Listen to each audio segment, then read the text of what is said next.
Hello, hello. How you doing? I'm doing fine. We're not live yet, are we? Right now. We are, in fact. We've kicked it off. Oh, We're right just sitting into on a the. splash screen, though, starting soon. Yeah, Oh, that's and, Stoic Rooster, it's excellent of you to just jump in and cast. Should have a fun time. it's fun being here. Yeah. So this would Um, be the round of eights. yeah, so we've got the round of 8 in front of us, and I'm gonna go ahead and throw the first match decks on the screen. And we can chat about what's coming up immediately. And I figure we might as well start at the top and work our way down. So, first up, Poncho Mongo versus Left Hook. Poncho looking for back-to-back tournament victories. Yeah, he is. He's the reigning champion, and he also comes with a lot of experience from the OG duelist. So he's absolutely a favorite to defend his title, I say.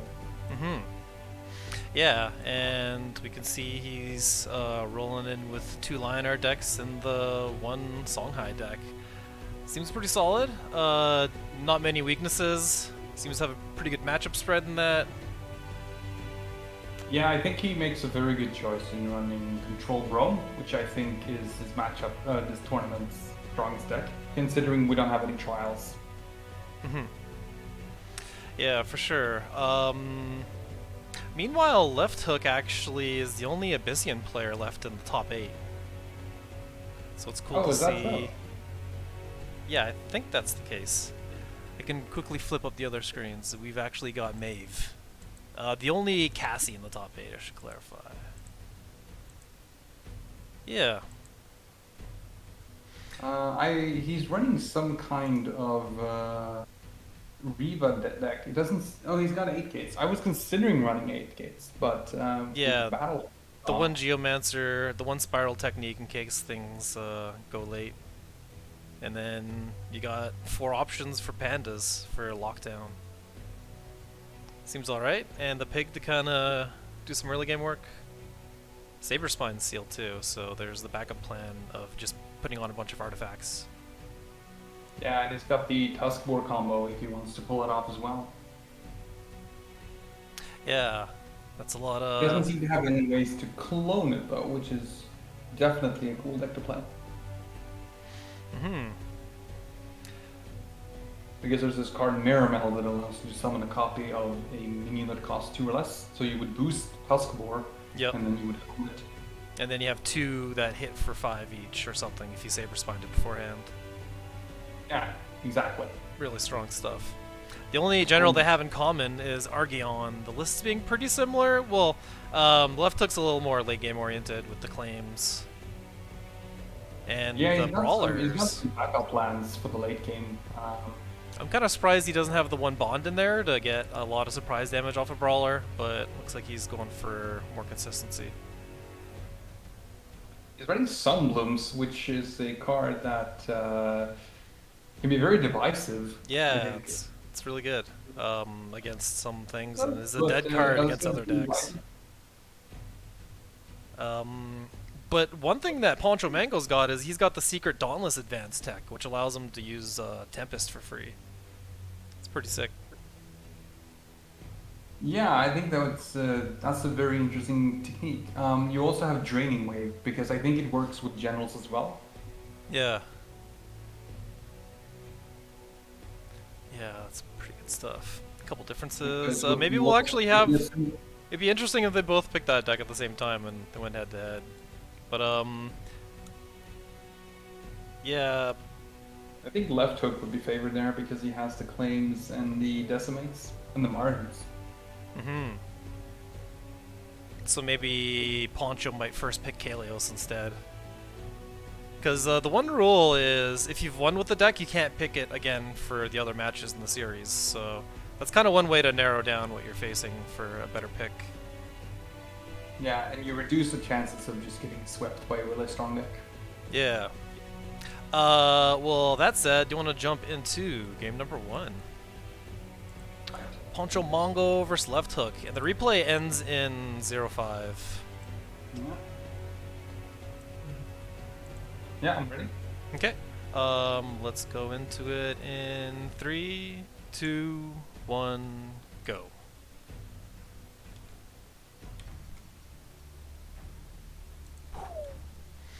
All right, so we got Riva versus Kalios here. Yeah, got their Songhai mirror match. And starting with 2 Tusk Boars in the opening hand, it's good to at least have one. Might be looking to mulligan the second one. I think if you're left hook, you probably toss. Yeah, I just toss one Tusk Boar. If I were Yeah. Palm, I would try to find one of his 3 drops. You want to go. More pieces of the combo, or like get some consistency to get you to the later game. He could steal the mana with the Tusk Boar, he just puts a center tile. Yeah, check this out. You can't even... Yeah, oh, you even use the mana now for the equipment. Very nice. Crescent Spear is actually a card that is very powerful, and one of the reasons for why it's allowed to be so powerful was because it was part of the Shimsar expansion, which was rotated. If you compare it to, for example, Mask, which is 2 mana. Yeah.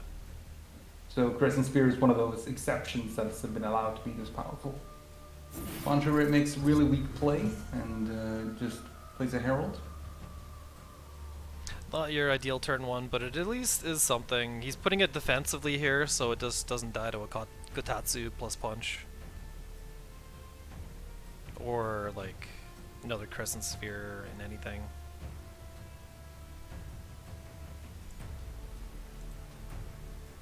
I'm wondering if the correct play here is not to just play Lantern Fox and then move 2 down. We'll see what left hook does. Yeah, I like 2 down a lot because that's the easiest mana to take. Okay. Okay, this is a little more bold. Puts them to take either of them. It's interesting to stand in the middle of the board. You would want to protect your Crescent Spear. Yeah, so that could just be pinged away.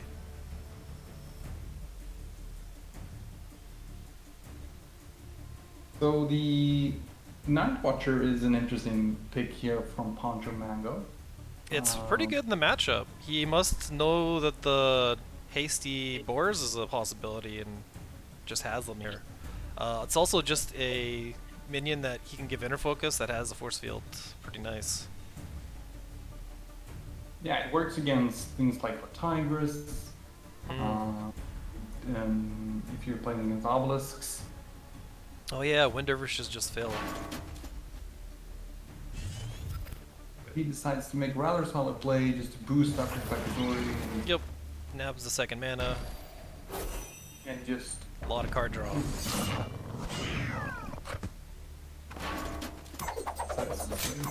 doesn't quite clean up the artifact, but it's a good start. Yeah. I like Poncho Mongo's position. Having this Bakazori buffed on the board is really nice. It's gonna have to be targeted by OBS right away. Or never mind. Maybe something else? He could 8 gates Phoenix. He could 8 gates Ghost Lightning. Yeah. Ghost Lightning it is. Getting the card draw off the table.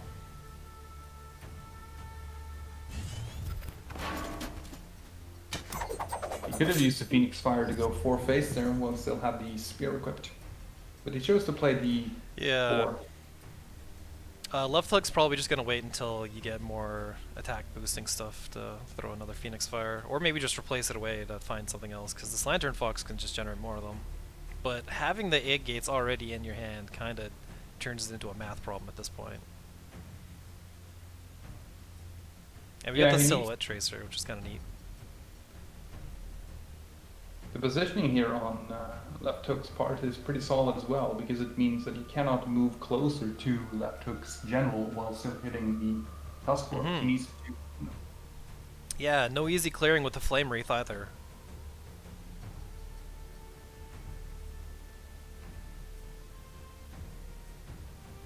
could definitely use the Flame Wreath, but that would... Just to clear the Heartseeker? Yeah. Flame Wreath's good enough. And the ranged minion's annoying enough. But you can't feel too happy at being Poncho with that play, because your Flame Wreaths are your most important minions. Yeah. It was kind of a mediocre Flame Wreath. Because it only pushed 2 damage and traded with a BBS. But putting the Flame Wreath on the table does kind of force Reaver to burn resources to deal with it. Because you don't want to give the opponent multiple turns with these things. So the most scariest thing you can have is a Flame Wreath that sticks. Mm-hmm. It can deal 10, 12 damage if it sticks. It's an insane value piece. So left hook needs to clean it off somehow this turn. Yeah, there you throw a nuke at it, there it goes.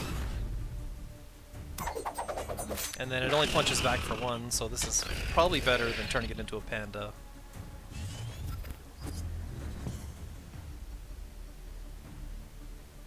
So Poncho could play Painter here and deny him a Phoenix Fire. Yeah, that seems pretty strong given that he's against the 8 gates. Because each of these is going to be 4 damage a pop, and his alternative is he hastes something and bonks it twice and hands out 2 Phoenix Fires? That sounds like game ending. He chooses to replace the Painter, perhaps hoping to find something more high impact. But he doesn't really seem to find it. Having a Herald will be nice in this match. Yeah. This card's really key to get you to at least another turn. But Poncho needs to kick it up in the higher gear here. He needs to push damage because left hook's gonna combo him and Poncho doesn't have the same combo potential.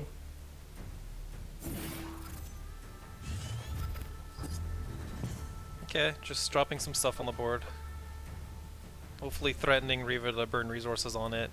Lantern Fox is gonna have to find its own Phoenix Fires. Yeah, he shuts off the Tusk Core combo here.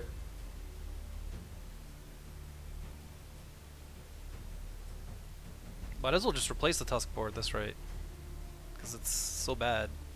Well, no, I'm thinking, yeah, he's... If he ever gets it, that is.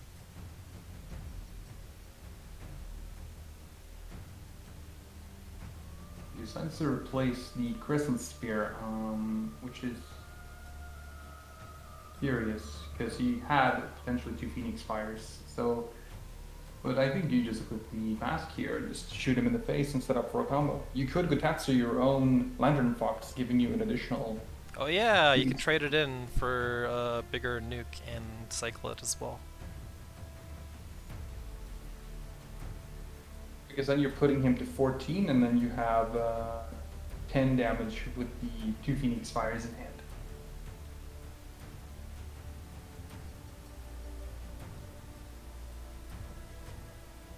And with 6 mana, he can definitely do it. Or he could possibly throw an OBS down on... I guess Hazumi Bachi is the most threatening thing, but even that, like, Night Watcher's got some annoying text on it. It's still not really worth a card each. You could just commit to face and just try to kill Poncho here and not care about the board. Yeah. So here comes the mask. It's either that or it's the 8 gates. Oh no, just throwing the fire out to clear. Yeah, Suzumi Bachi could potentially do a ton of damage. So it's good to take out while you can't put your back against the wall.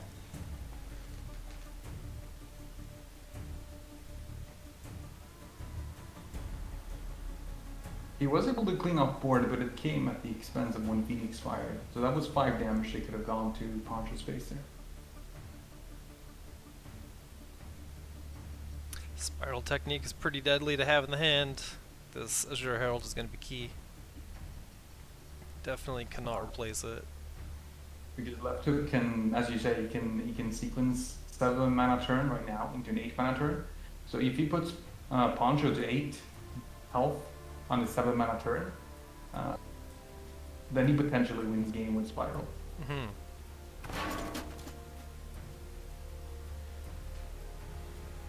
Poncho here.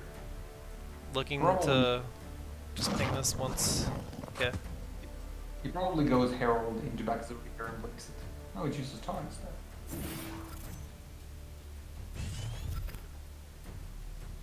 This play I don't care for because you don't heal, nor do you actually get card draw. I'm wondering if this was perhaps a misplay. Maybe he saw Riva burning cards on minions and decided that she'd just do it again. So it's kind of like extending your health bar by extending the board. But, of course, we see all this gigantic damage. Celerity, 2 hits, that's just 4 right there.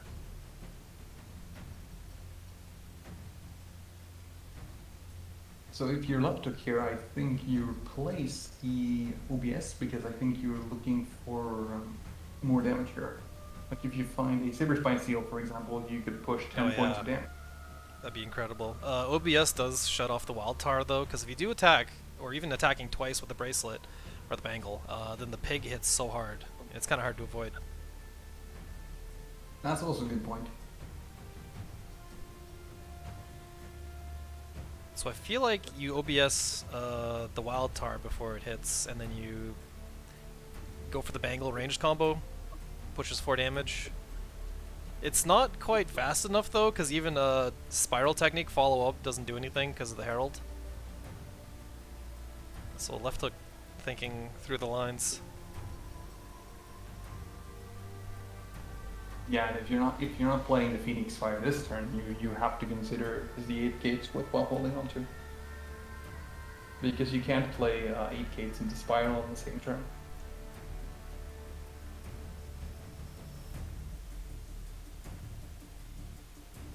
Okay, it's an 8 gates turn now. Pushing damage phase. Spiral Technique is basically lethal. Shouldn't be hard to find 1 extra point of damage.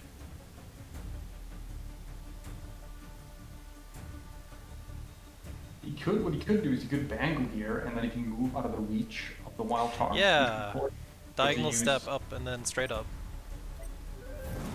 Oh, well, opposite transform it instead.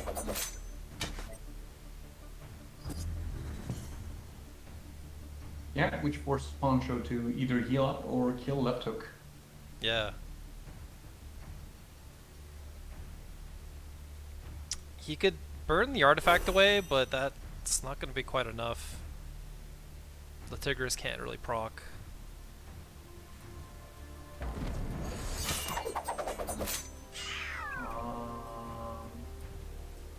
No, I think you play Flame Wreath this turn. Flame Wreath into Herald. Yeah. Because Flame Wreath definitely is like a lightning magnet, so that might buy a turn. But at this health total, of course not.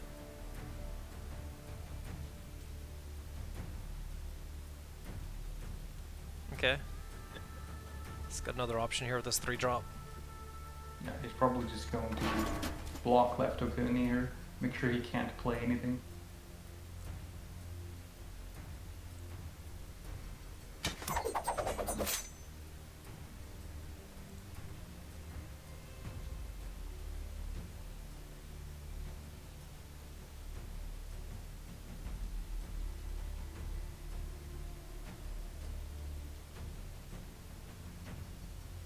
So he still needs to inner focus something here. Yeah, because this artifact is still up.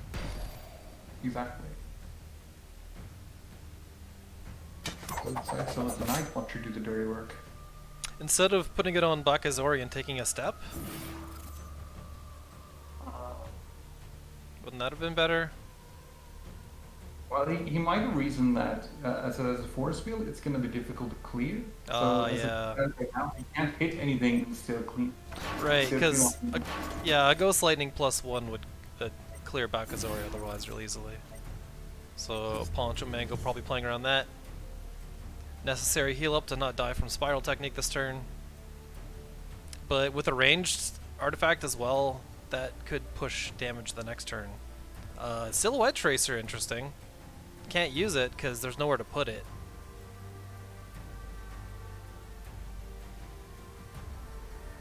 Yeah, and it would look like a game where left hook had a very good chance to finish it off. Now instead, Poncho gets the opportunity to close out the game. Yeah. Got the absolute surround. Flame Wreath is here. Or maybe he doesn't. He only has It's 7 on board, 9 with the Wreath, so he doesn't actually have lethal.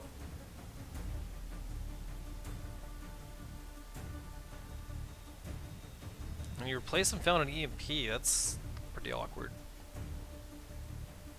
Yeah, because the Flame Wraith Blink, that's just 2 haste, and that's no different from using one of these guys that's already doing the full surround. And he replaced...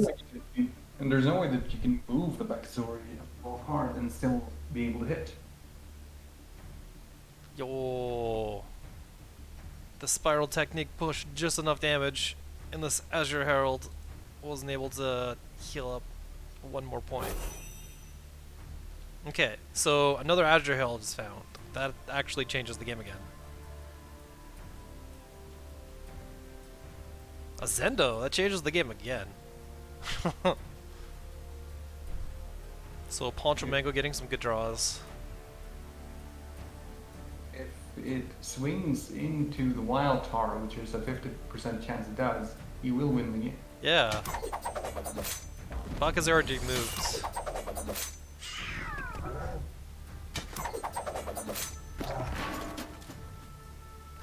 Coin flip for winning?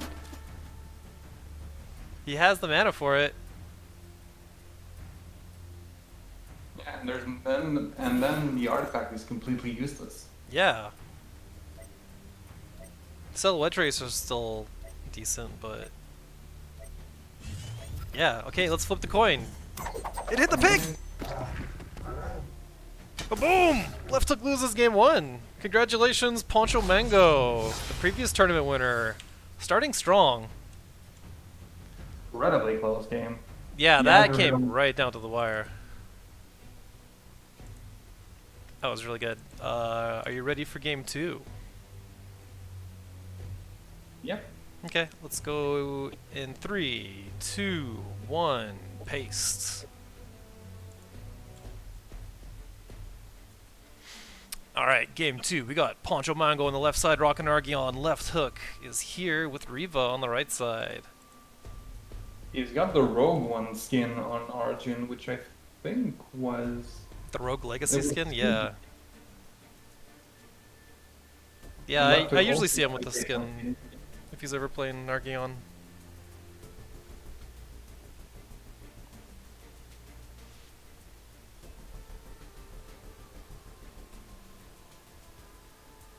So Poncho probably needs to replace a immolation here, so we can find the Nazarite line. Okay, turn 2, turn 1 Primus is probably better than turn 1 Blood Tier, just because it's tankier. You can do more things with it. Yeah, you're facing off against an opponent that has Gutatsus. Yeah.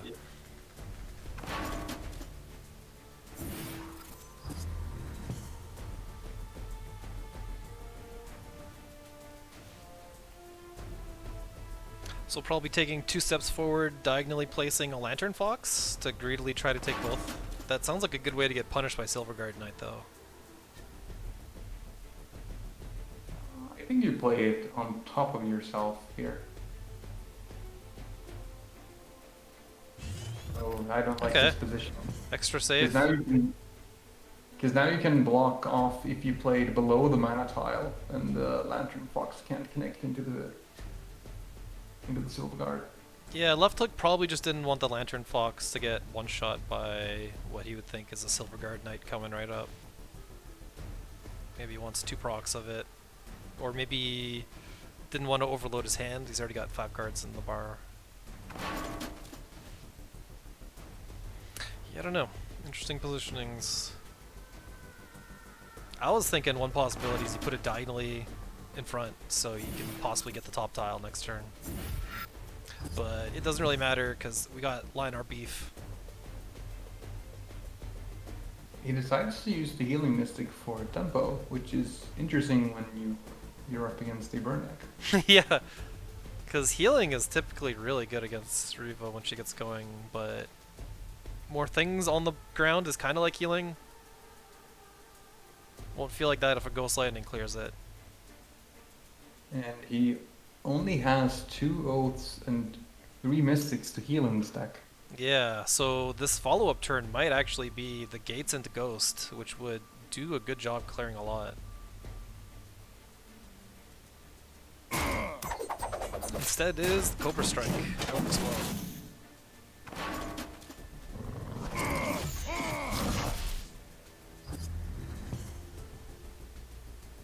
Okay, Lantern Fox cashing in for 1. Might as well just bonk it then while Riva's at 6 of 6. Yeah, he will mill the following Phoenix Fire.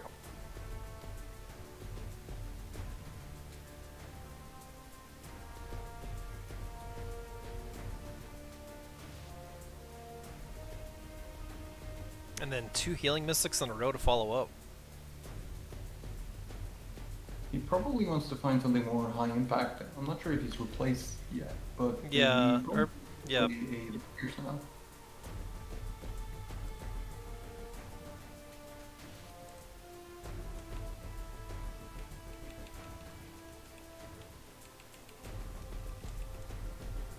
Other than that, there's an opportunity he could hit with the Healing Mystic and do a whole immolation, which looks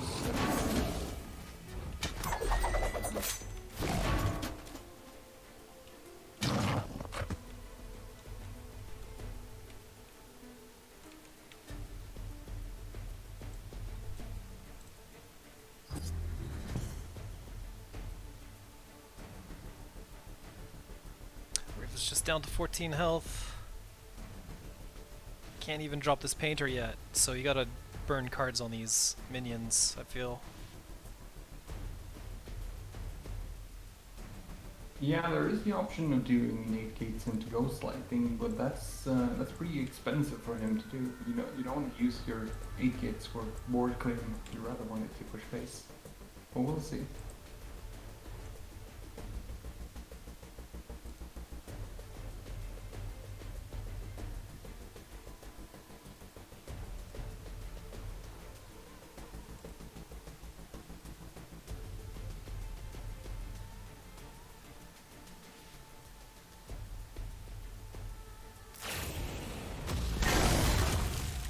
Alright, so he does settle on the 8 gates blade. Yeah. He probably should use the Phoenix Fire to push 5 points of damage here. Might as well, we've got it. No. Saving it for the next 8 gates, I guess. Going for the Heartseeker instead. Which is... seems okay, but the Blood Tier is going to be happy to clear it. Yeah, and Arjun is just not having a strong draw here. He's not finding his big thing, nor is he finding his draw. So he's forced to make a really weak turn here.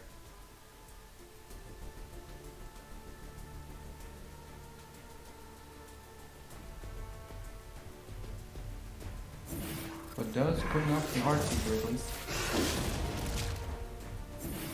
Dauntless Advance, final card in hand. Not what he wanted to see. He's gonna try to swap and find... Actually, wait a minute. He just drew a Tempest. Maybe it is what he wanted to see. Although, we can see Riva's power popping off.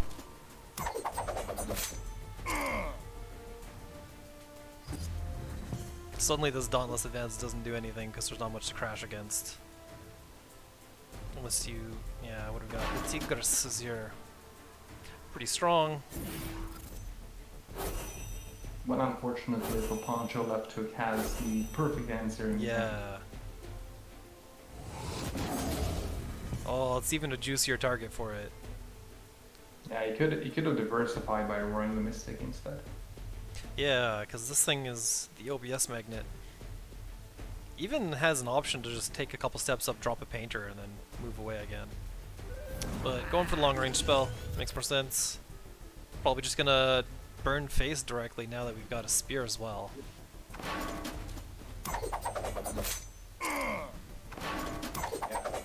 Can Left I see? Yeah, Chooses coming in not to hard. use the Thunder Bomb, probably wants to preserve it for more juicier targets. Yeah, the diagonal formation's pretty good for minimizing AoE damage.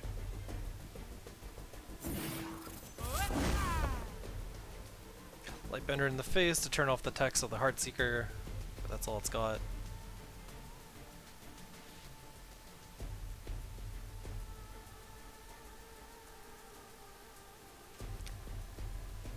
But this is not looking very good for Poncho in this matchup, because even if he doesn't go Faith, he can shoot the Lightbender and shoot one of the Healing Mystics, and that would still be very difficult to come back from. Yeah.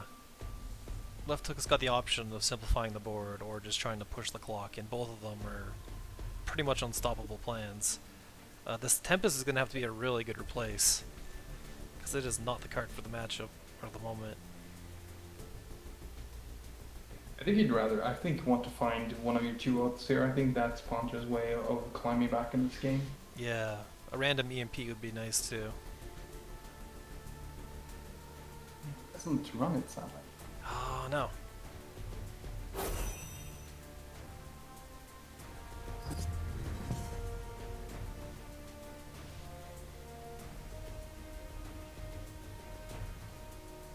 Could Thunder Bomb the leftmost Healing Mystic?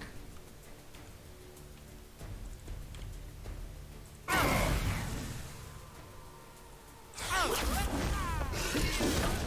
still has enough mana to drop down the Geomancer.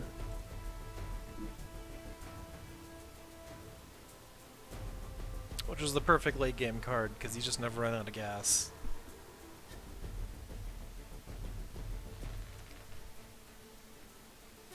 Yeah, exactly. And you put Poncho to a 6 health with a 5/4 Geomancer in space.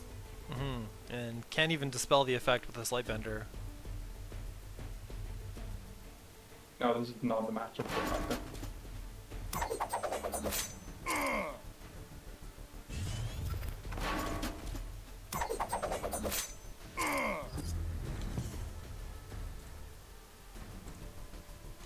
Oh, Poncho at least has the option of committing suicide on his turn. Go out with style. Here we go. Training wave for 4. Tempest. Oh! Left hook. Takes it back. Tying up the series 1-1. Well played to him. Are you ready to go to match 3? Yes. Okay, let's paste it in 3, 2, 1, go.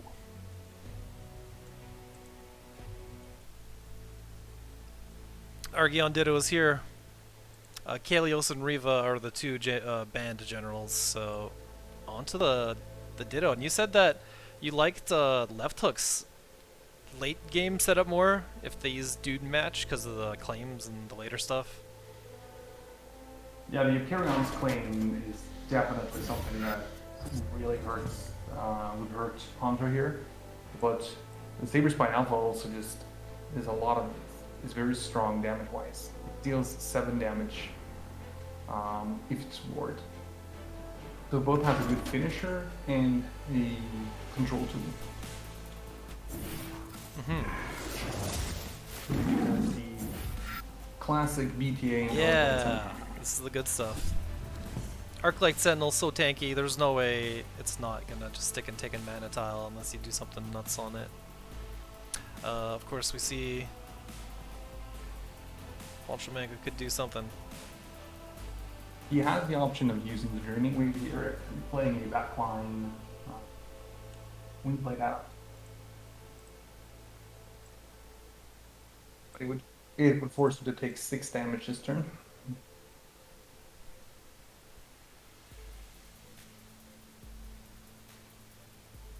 I think in this particular matchup, that's something you have to do.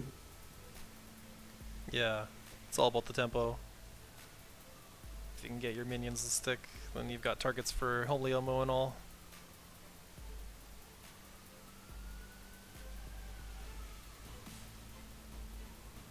Decimate is a bit of an interesting card.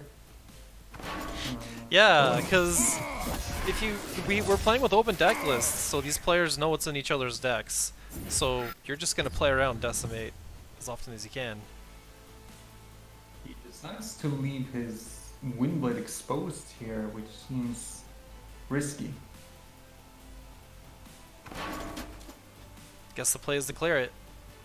Yeah, There's let's some look at the options. other.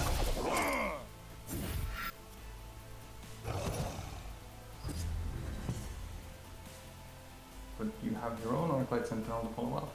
Yeah. Taking 2 steps down for the mana isn't even great here for Poncho Mango because he has a whole bunch of 3s. He also has an option to use a Draining Wave into a Silverguard Knight, but he doesn't have any draw, so he probably was reluctant to make that play. Arclight Sentinel into Arclight Sentinel, a lot of that back and forth. Probably need to still clear it. Options for that are hitting it and tempesting it, or doing the Regalia. I think you do the Regalia here. Yeah, just one shot it. Keep 2 cards. Even if you do take a charge, you're forcing the opponent to remove it next turn.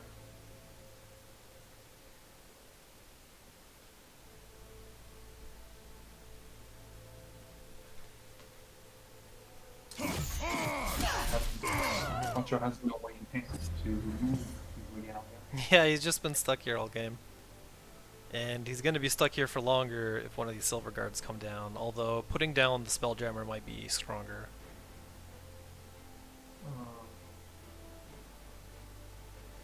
Yeah, he has the option of going Spelljammer or Silverguard Knight. Both pretty good things to do and start getting the Regalia pips down. Interesting of them to both use the Rogue Legacy when they've also got the option of the other Argeon alternate, which I feel I never see. It's also a nice skin. Yeah, it's got its run animation that's basically straight out of Rogue Legacy, and they point it straight up. And he attacks with like a yo-yo. I think the MK2 Argent skin uses a Dawn's Eye.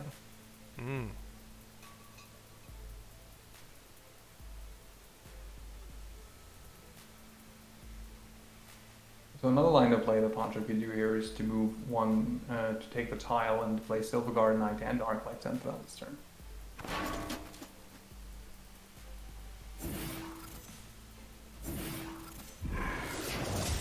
Nope, going for the single Regalia pip and getting some card draw of his own. But taking 4 damage here, he's already down to 13. Yeah, and then having the Regalia, you're fine just bonking into their general all day, so he's basically at 9. And then you factor in a Latigris.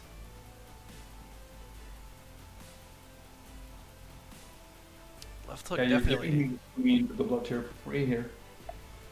He's got the board disadvantage, but the health advantage, and this Regalia actually is so significant. Well, both decks are Tempo Argent decks. It's Yeah. just one of them decided to go the Regalia route. Which would be the more classic interpretation of Tempo Argent. Yeah, because it lets you do the general to a general attacking basically for free. And it clears all kinds of minions. The Tigris plays straight up front to generate a cup. Not going for the mana.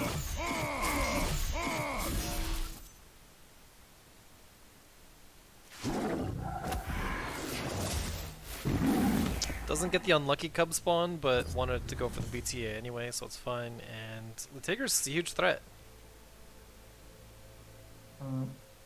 Yeah, Poncho could clean it off, but I don't think he can clean it off. And Spelljammer not dying to it in one hit seems like important enough to follow through, but the problem is you're ignoring the enemy with his Regalia in your face at low health.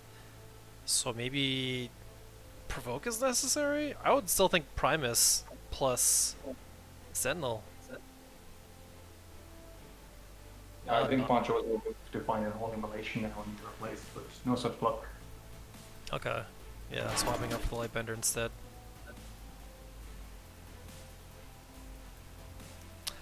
Interesting to put the Spelljammer there. Wanting to kill the Latigris. You might move below the Tigers and put Primus Fist where he is right now, or where he's gonna remove from. Okay. Oh, but Yeah, this is fine.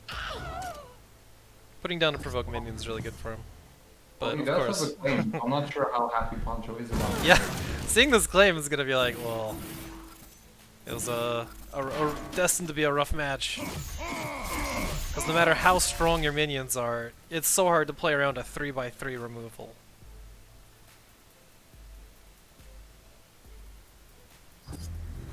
Yeah, now this is looking a little bit dicey.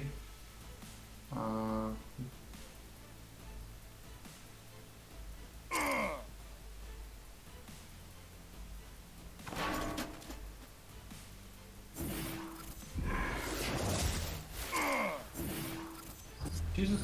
He finally Jesus cleared the Lord. Regalia. It just cost him 90% of his health. And there it is. Left hook. Taking down Poncho Mango in the 2-1. Well played. Yeah, well played on both sides. It was a really tight matchup, and it just came down to that Poncho's Tempo Argent deck wasn't that matchup strong against left hooks. Yeah, for sure. Those games were all. The first game, especially of that series, was really tense. But let's flip over to Series 2 and chat about Snowy Onion versus Erisdina. We've actually got Vanar on both sides. Nice to see. Snowy going for the Kara, Luminous Charge, Scorn. Meanwhile, the Fae's got the White Asps, making nasty 3/3s, and also features the Thunderhorn Aspect of Shimzar combo. Yeah, both of these decks do have some tech options like Aspect of the Mountains and Blistering Scorns and the Luminous Charges. The Open Ceiling Shroud from Erisdina, so more of a mid-range Fae than an aggro Fae. Yeah. Meanwhile, on Snowy Young inside, we can see the Gravity Wells and such. But that's more of a Kara staple. Locking them in place and then maybe getting some 1-2s. Both are also bringing along a different kind of Songhai deck. Some Kalios and some Riva. This Riva is actually running 3x of Storm Sister, which pumps up spell damage by +1, but I've never found that card to be good enough or like fast enough, but it's running 3x of it. It's got to be solid in this list. Yeah, he's got a lot of these cards that allow him to pump up spells, Recurse and Spears and 3/8 gates. One has to wonder about redundancy, but you definitely can pump up your spells. Yeah, that's some consistency, I guess. So your Ghost Lightning is clearing these Primuses and healing Mystics. And then the third deck for each of these factions, we have a Wizard Brome, which I think was the half-hour game from the first round. And we've also got a Abyssian. Nice to see Maeve out here with a Dying Wish. We got Grimes, we got Wright, we got Dagonora. Some good stuff there. Zagona is always interesting to see in a Dying Wish deck. I always want to play that, but I never have the courage. Yeah, I mean, it technically has all these cool discounts you can give it. We've got 6 sources of the discount, so it could cost 2. Wouldn't that be nuts? That would be nuts. Seems pretty sweet. Also, one thing I want to point out is Snowy Onion's Songhai deck has Astral Crusaders. Those things are great. Especially with Kalios, who can blink them in your face. Yeah, and they've been quite buffed in this game as opposed to the original Duelist, where they were quite underwhelming. Yeah, they only buff themselves, whereas these ones buff the whole set, so they get pretty nuts in multiples. Ready to launch into this game. Game 1 of Snowy versus Ersdina. To grab the play code. It's the one ending in 83, I think. Yes. Yes, ready. Cool, let's go in 3, 2, 1, paste.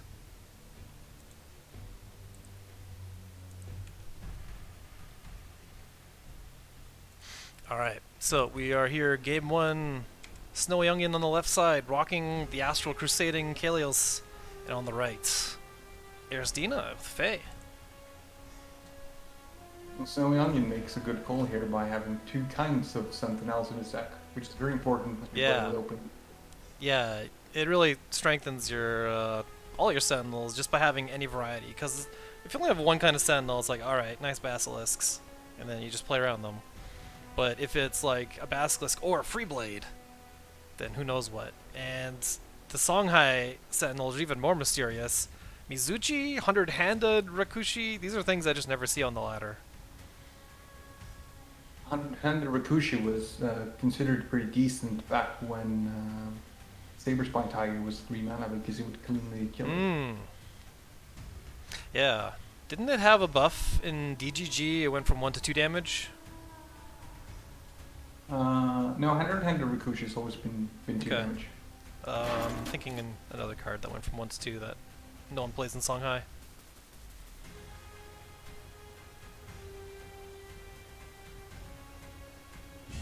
Turn 1 Suzumi Bachi. They call that the nuts. This card is like better than Scroll Bandit in a lot of cases. Yeah, he definitely has the potential of pulling off what they call a turn 1 Songhai here.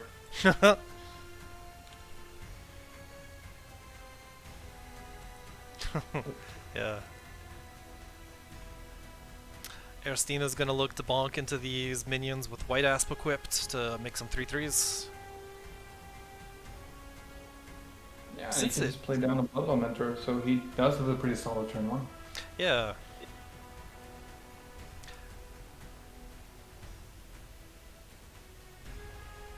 Maybe thinking of the weird option of dropping a Hearth Sister and then unsummoning the Suzumi Bachi is like a weird tempo move. But no, we just got Bloodbound in the back. May have been thinking of where to place it. Placing it in a really safe spot where it can't be backstabbed. Yeah, you're forcing Snow Onion to have a juxtaposition, but he does have the juxtaposition. Yeah, so there's actually no playing around it. And here's the Jux setup.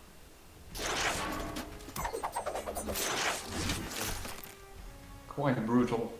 Yeah, it's at least good that he placed it in the back instead of going for the mana tile, because if he placed it diagonally in front, then he'd have a Black Azori sitting in and blocking the mana. He would be able to grab it immediately, and that'd be even more disaster. Although Ersdina definitely starting on the back foot here with some nasty minions hitting the table for Snowy Onion. But check this out, the strength of the deck is shining. We now have a Blazing Spine. Can't be moved though, it's just there for show. He might be trying to eat it with a Reliquarian, come to think. Although I didn't see any Reliquarians on the list, so maybe not.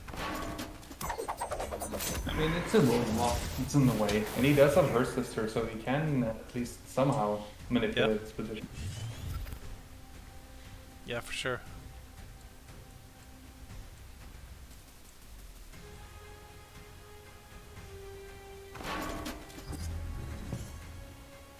Songhai also has a lot of ways to manipulate positioning, so they don't need to be in reach of Faye.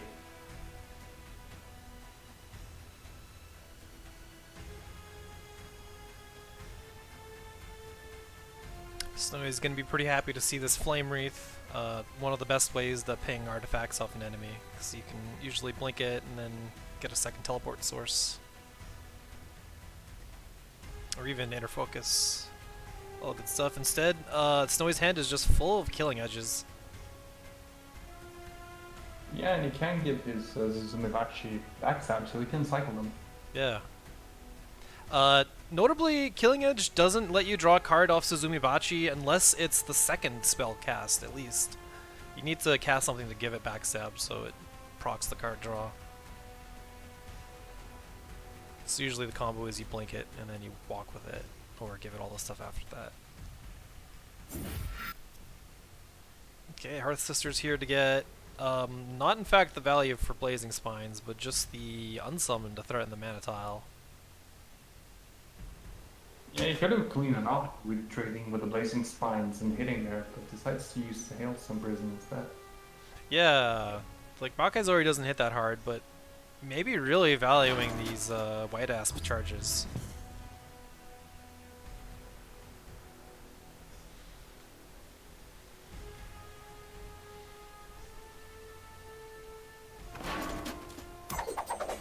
Well, Zendo's now a possibility, but it's kind of too dangerous to do because Faye just hits so hard. I think you could play Thunder this turn. He doesn't, Xena's Fey General doesn't. Yeah, she's not actually in range to hit, so she'd waste her turn moving left. And usually just telegraphing or like getting the enemy to do something specific is worth it, because you can play around that, turn them into a battle pet for a bit. Yeah, that does. And if Faye moves to the left, that means that the Bachi can now backstab. Right, yeah. And it could backstab real hard. That's probably such a good turn that you should just go for it, take a step, or drop Zendo to the left, and then eventually Suzu comes up. Okay.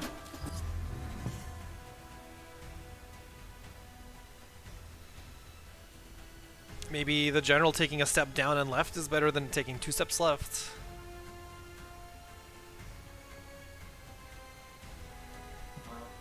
This does actually work because Phase BBS doesn't get any double hits. Yeah, Snowy Onions played around Warbird with the entire game. We have a free blade in the back, so the next minion that gets summoned gets swapped, which would be great for the Flame Wreath. So I feel like you should just drop the Flame Wreath for swap. But then it needs to be moved again, so your Suzumi can get in.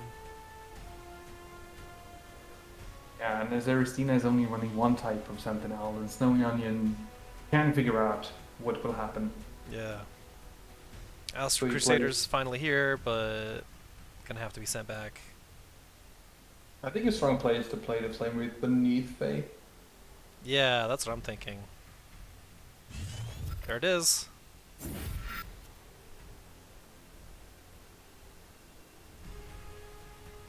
So then, only 2 mana left, so there's no option for Killing Edge this turn.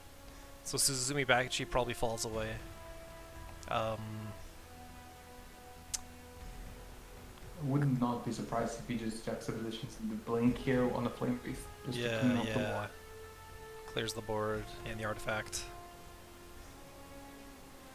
Pushes 6 points of face damage.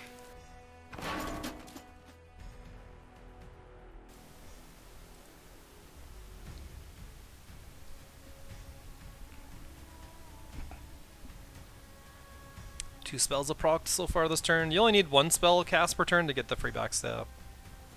The extra movement on it's kind of nuts, because you don't even need spells to warp it into position sometimes.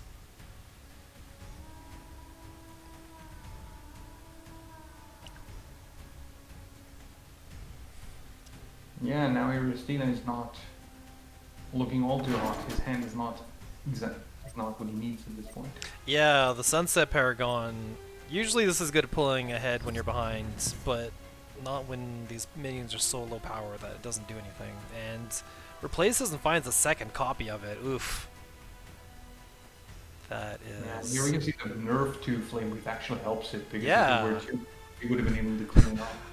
The nerf was a buff, part 2. It keeps happening. He turned the power from 2 to 1, but that's like making it so it doesn't clear dervishes, doesn't clear itself with self hits. It was a stealth buff to Songhai.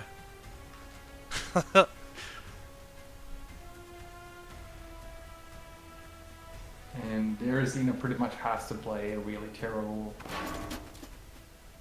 pony here for tempo.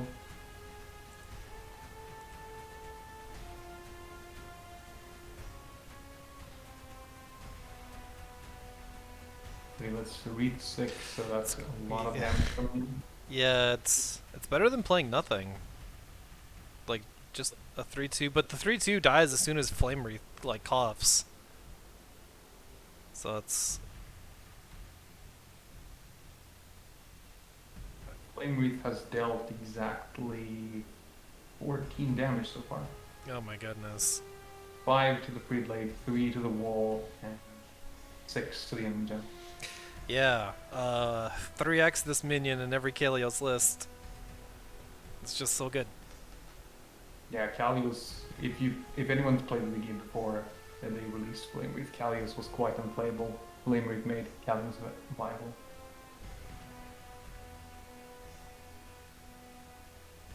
Yeah, just having an extra teleport in the pocket is so good. Erstina burning the whole turn, think like doing the pony math. Decides to not play one. This is it. lethal though. Good game. Well played, Snowy Onion, and congrats on... well, this is just the first game.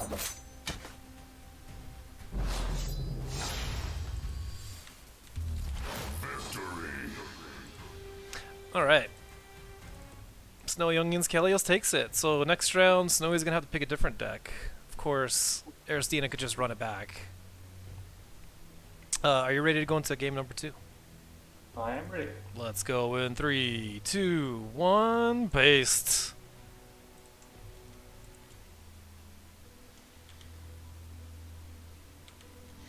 Let's go. We got Vanar, Kara, the Grow deck, versus other Vanar, Faye, the Burn deck, the White Asp deck. Bit of a mid-control Bay deck. Yeah. He struggled there in the last game because he wasn't able to pay. He ran out of cards, so Just couldn't do maybe- anything. yeah, I think he needs to make sure that a Blood Momenter picks him up at least one Warbird this game. Because even if you don't cast it, you can cycle it, so it's basically an extra card in hand. It's real nice. Especially when you get these cryptos to duplicate them. Yeah, so we could do a playing crypto this turn, but he probably plays the mentor. Yeah. Which would possibly force a Hailstone Prison as like an anti-tempo play, but with 4 mana, you probably want to drop the Wisp. Or you could look to steal these Mana Springs. Yeah, you can both play your Crystal Wisp or your Malicious Wisp and your Snow Chaser.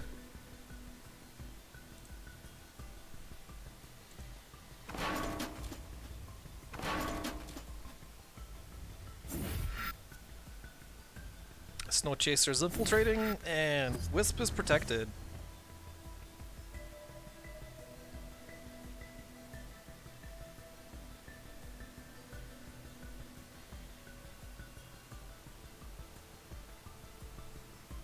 Aristina being crippled 1 mana. Could possibly go up to 4, which would allow a Thunderhorn to come down. Probably wants to just go Crypto BBS.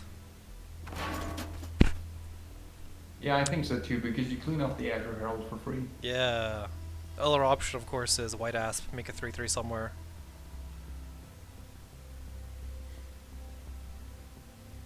I think that's risky because then you're giving your opponent The ability to just clear it immediately.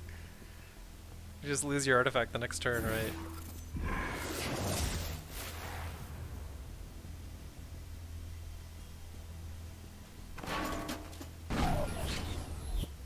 Alright, but this is a fine play too. You get the best of both worlds. Yeah.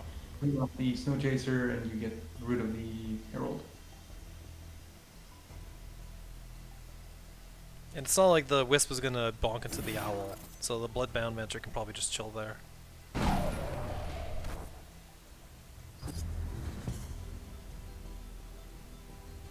next turn he has a very nice clear on the Wisp because he can burst his through there. Yeah. It could finally be the time for Kron, and then you replace something, get something good. Maybe something that's broken, as in it's got rush. Yeah, you could absolutely just provoke the enemy general here. Play the go on maybe front of Kara. Okay. Different flavor of Bloodbound Mentor. Instead of handing off nukes, it gets big.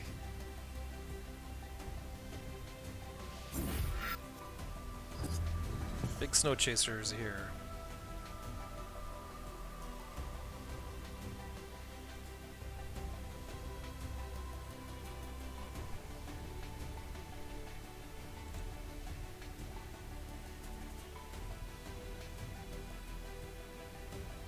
Now would be a good time. But even if you would have had Sons of Paragon, you wouldn't even have the map. I feel like he wants to use Hearth Sister to set up a big BBS, but that would only allow him to drag in one minion. I don't know if that's actually good enough.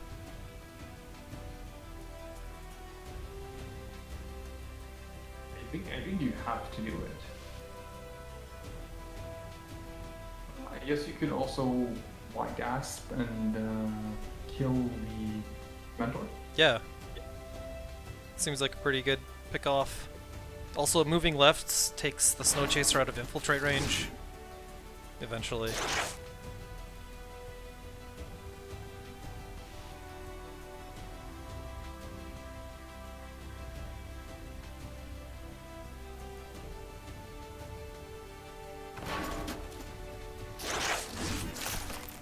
Yeah, so 3-3, right in the middle of the board.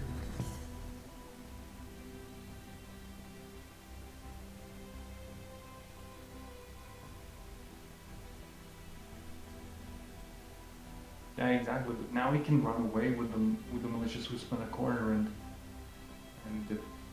Yeah, now, the Wisp probably takes 2 steps left just to keep the mana denying going. but one is not looking quite as strong with White Asp equipped.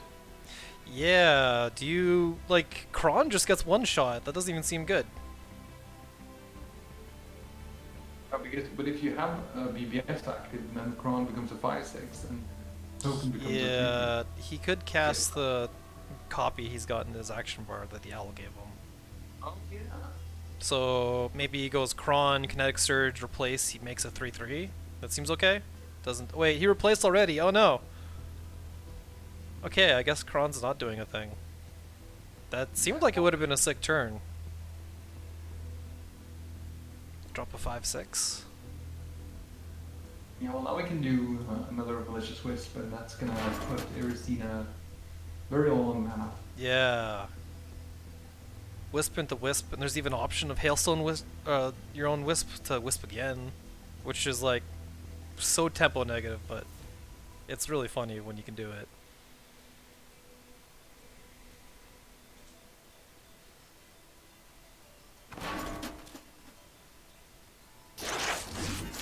Wisp into Snow Chaser, I guess. Okay. Yeah, and the ZNP looks very, very long off. Yeah.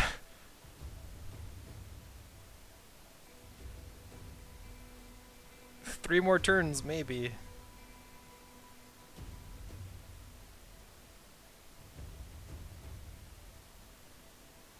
Which isn't a problem. EMP is not actually what Aristina wants to cast right now, being the one with the White Asp. Looking to get some value off this Hearth Sister again to make another wall.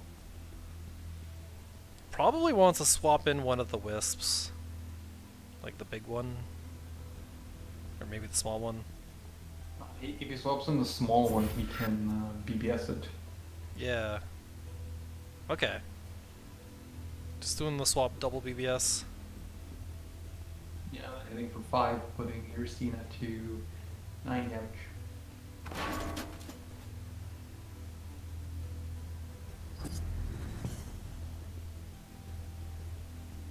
Yeah, these are basically Voth claws. You just push a ton of damage. It's fine.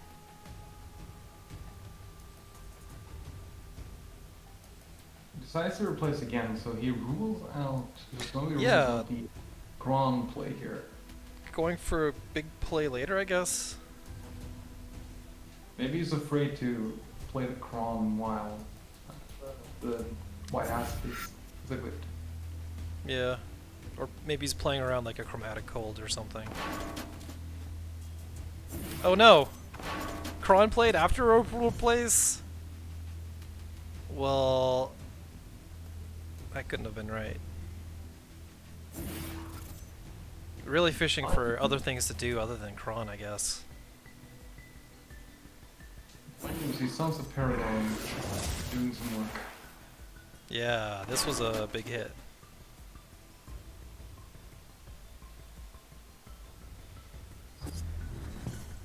Let's put Skara on our last gasp. She's picked up some luminous charges, which is one half of a cool combo, but that's a little too far off. Yeah, fishes for a Natural Herald, but doesn't find one.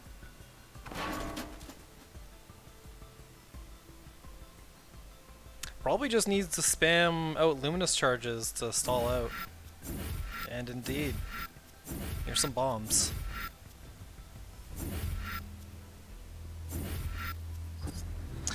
Interestingly, doesn't block the top side at all. Also, here's EMP. Good game. Yeah, Aristina swings a game that looked like it was in Snowy Onion's favor, but Yeah. that white ass went face instead, and that proved to decide the game. Yeah, Erstein was able to run with that, get the tie up the series now with Faye. Do you want to jump over to game number 3 of Snowy Onion versus Erstina? Yes. Cool. Alright. Well, let's jump into it in 3, 2, 1, paste. Alright. We're here This with... looks like a dream matchup for Aristina here.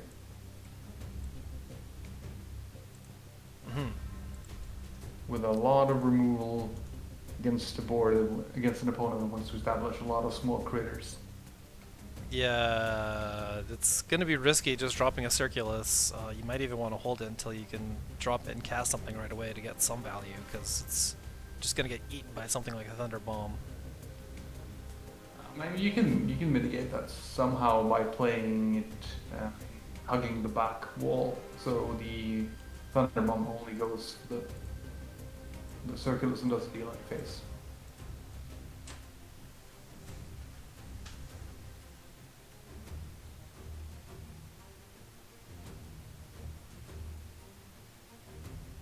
Two Circuluses. Well, you might as well throw them out. You can't stop all of them, right?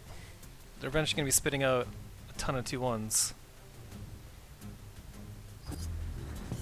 Okay, opts to replace the second one.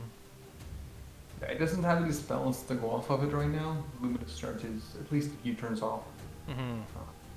He does give Aristina the nice Thunder Bomb turn here. But Aristina can also play Cryptographer into Heartseeker. I would think Thunder Bomb to deny the mana, because otherwise Snowy's going to have a really good next turn, possibly. And there it is, so can't drop the Malicious Wisp. You prevent the cycling of spells as well, Yeah. because you turn Mentor in the face, just steals the mana. Too many EMPs in hand. Aristina is probably going to want to pitch one of those away. No, keeps both of them. EMP, to be fair, is going to do a lot of work against the walls and the buffs. So probably Aristina is looking at it like it's a key card. Meanwhile, Snowy's got the 9 mana combo if we can ever get Scorn and Luminous at the same time. Well, he could actually do the Inquisitor Kron to DBS replace her. because you can take both mana tiles. Yeah. That would be huge. And gives you an extra BBS because of the Mentor, so it seems like that'd be the play. Just clear it all up. Probably send the Mentor down and the General up.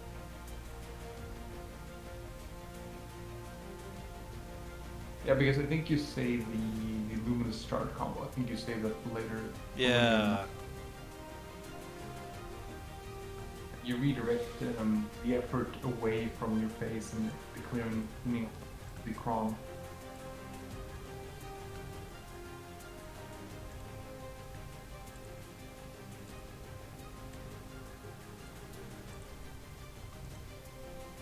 Snow does not decide to play his Braum deck. Yeah, the Braum would out heal the burn for sure.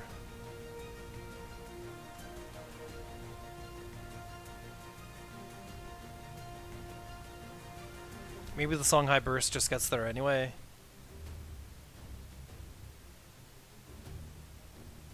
Well, it wouldn't be. No, because he can. Well, I don't think so, because he can clone his Thunder Elixirs. Yeah. Which is like the ultimate anti-Songhai play. He decides to replace, so. Yeah, we're just gonna go for the mana steal. It worked pretty well last game. For most of it, at least. Yeah, much like last time, Maricina is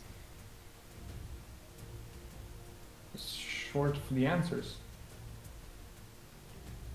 Yeah, it finally cycles the second DMP. It may be a Lantern Fox play.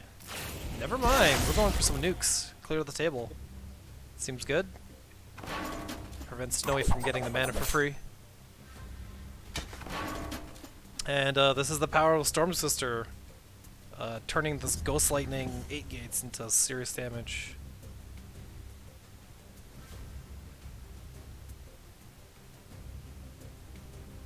But Snowy's not without play here, so he has an Inquisitor Cron into attack, and he can bump it up to a 5/6.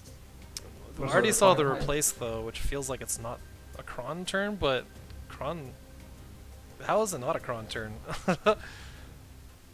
What are we replacing for that's better? I don't know. Well, Scorn's a fine card. Takes care of the back line. Weakens Sister just enough.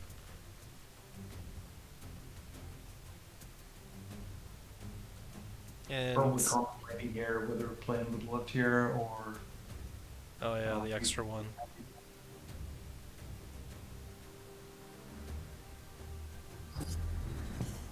Okay, so 5/5 makes it a slightly better target for the Painter.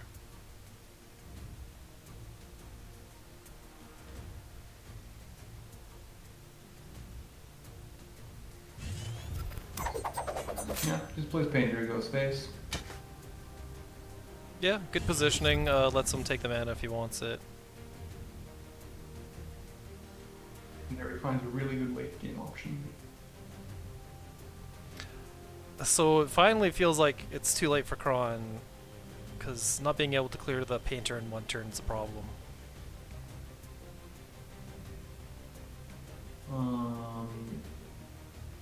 Yeah, you can't corner provoke here, so there's no way that you can put Kron in the corner where you can't.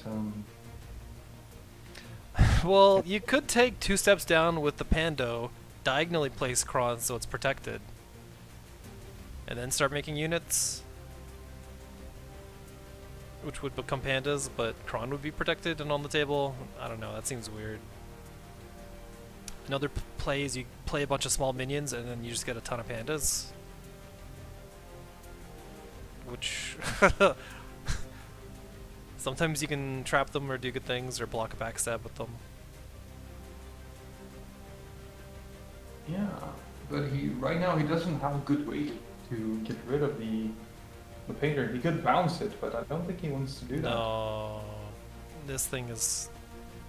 It's almost more value on the action bar than on the table, because you can't interact with it when it's hidden away, but always could use it.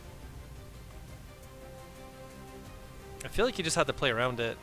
Like Kron diagonally up the left would be okay if you had to replace still, but I feel like you just make baby pandas and accept it, and maybe one thing survives.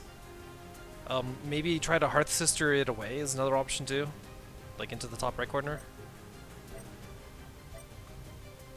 Well, it's gonna have to make up his mind quick. Yeah, we were out of time.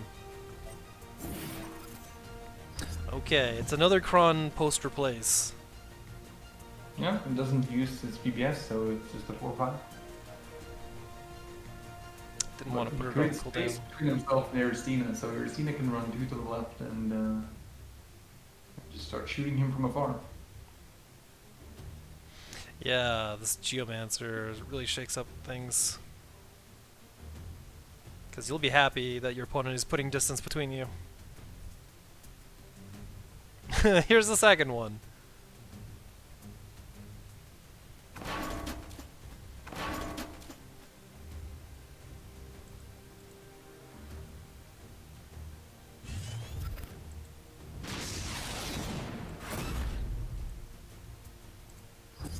So we could actually have played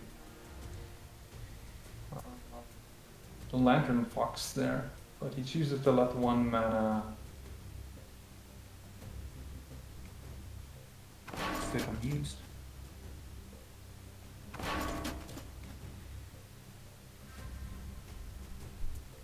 Well, now Snowy Onion needs to pick up the pace because he is on clock.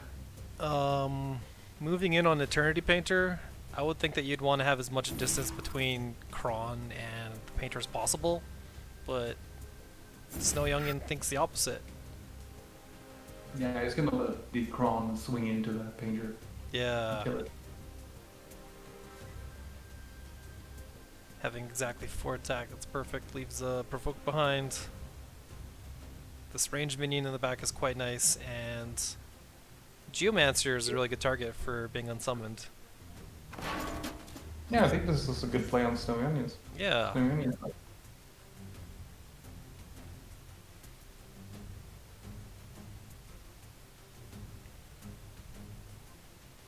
It has plenty of gas with these fake creatures.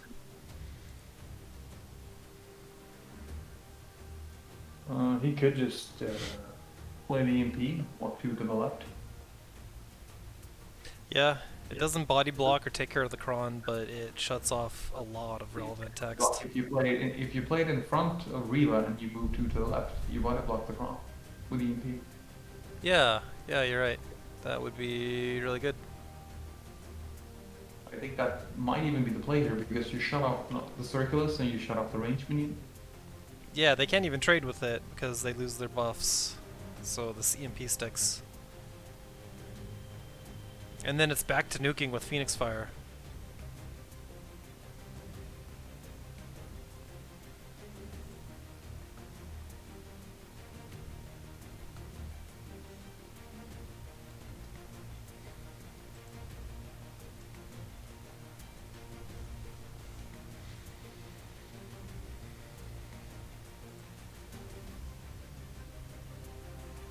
And Snowy Onion's hand, it doesn't look very strong here. He sits with a lot of 1 mana.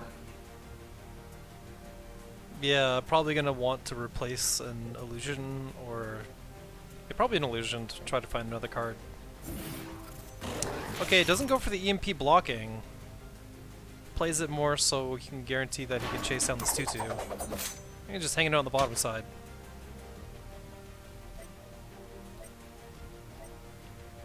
This Kotatsu doesn't do anything, but he's gonna hold on to it. Oh, we have an aspect of the bear. Finally a transformation spell. That's a pretty clean way to take care of this. Only problem is there's no way to deal 5 damage to it immediately. So it doesn't do a lot.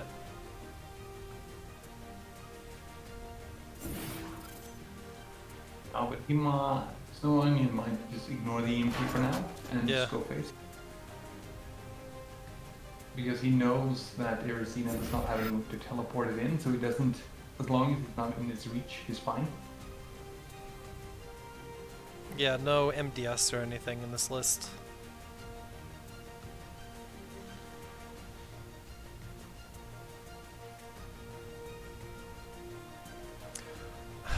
Gordon does a lot of opposite work now. Not exactly what you want to be casting. Maybe just another Blood Tier Alchemist. Oh, never mind. Pinging everything for one, not so bad.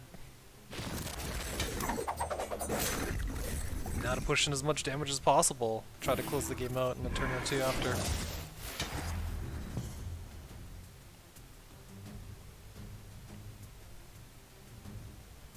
Yeah, Aristina's just another Phoenix Fire. Yeah, replaces, finds a spiral technique, which is almost enough. That is so close to death. One more point of damage would do it. Yeah, Wow. another Phoenix Fire, a Thunder Bomb, Crescent Spear. No, Yeah. Crescent Spear. Critically, Gotatsu here does not hit a general, so he's gonna have to wait one more turn for lethal. Probably just gonna throw a single Phoenix Fire at Kara. EMP, likely bonking the biggest thing. Okay, never mind. OBS.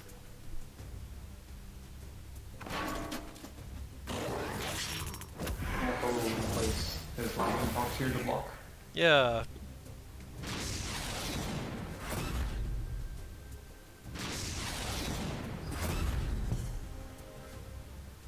Right, that's also a good play because now you're forcing Aristina to heal or to kill you here, and nothing is in reach.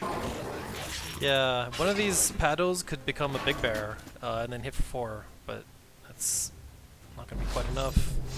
So Snowy Onion taps out. There's Dina. Takes the series 2-1. So a small tip for anyone saying here is never concede, even if you're losing, because the opponent might disconnect and then you get the win. So never concede. It's not over till it's over. Okay, so that puts us halfway through our games. Yeah, it does. Oh, hey, we got you up next. Oh, it's me. So I'm the only player left with Brome, I think. No, we have a Wizard Brom. Oh wait, never mind. We don't have a Wizard Brom anymore. Because Snowy just dropped. So yeah, notably the only Xerix. Yeah. So when I was making the Xerix deck, I didn't know we were gonna have open deck lists. So my genius move was I played 2 grapnels, Oh no. thinking I can get one by surprise. Yeah, because normally you'd only see that in a Sif deck, and it's like you just never expect it with Xerix, but people might not play around it. Except now that we have open lists, they're going to be like, what is this top end? And they're going to stagger their stuff out. Yeah, exactly. And this Xerix list of mine is actually inspired by an old Sibin list that we played in an old back in Team Wars. A lot of 2-ofs, cool tech. We got a bunch of packs for some dudes, and I wonder if the new buff to Wind Dervishes will be pretty sick with packs and your BBS and such. Because it hands off 3 health now, which is kind of bonkers. You mean the first wish I can make you my Dervishes 3/3? No, I was thinking about a card that Helgen had buffed recently, which was the Windstorm Obelisk. Not really used at all. I like how it works in D2, where it's got the extra movement. Also, your Brom list has a lot more minion variety than the Snowy Onion hardcore wizard variant, because we've got BTAs and Scintillas, Blue Conjurer to give you some more gas. Yeah, I think there's a lot of good minions there. Sons of Paragon just answers like EMPs and so forth. You got the BTA Immolation, which is very powerful, Scintilla for healing, and Conjure, which is a really fun card because you can create an Arcanist deck late game. Yeah, you just start getting like light benders and stuff handed to you. Gets really nice. It's interesting. Copiate here is also bringing a Vanar or a Vitruvian list. 3x Grapnel, so we got a real Sif. Watch out for that. 5th Canopic is kind of a stat beast at 4/8. It turns off the enemy's BBS, which is it's whatever, but it's pretty big. Neat to see. Is also bringing really good card because it's a very strong control tool while having good stats. Yeah. I'm also realizing the Trinity Oath is just barely cut off on the graphic I've got up in stream, but yeah, we got a Zeron here as well. This is the only one left that we got in the tournament. Look at her go. It's a pretty standard list. We got the 1 Flame Blood to get burn going. 3 Tempest, good stuff. 1 Regalia, so we got some other options. Yeah. And check this out. Achelios here also running 3x Astral Crusader. Yeah, I think I played against Astro Crusaders last week, so it seems to be a common occurrence in this tournament. Yeah, cheap beef and gigantic combo with Zendo. Do you want to go into game 1 of you versus Scopian? Yep. Okay, let's see how our co-caster Stoic Rooster fares. Ready? Let's go in 3, 2, 1, paste.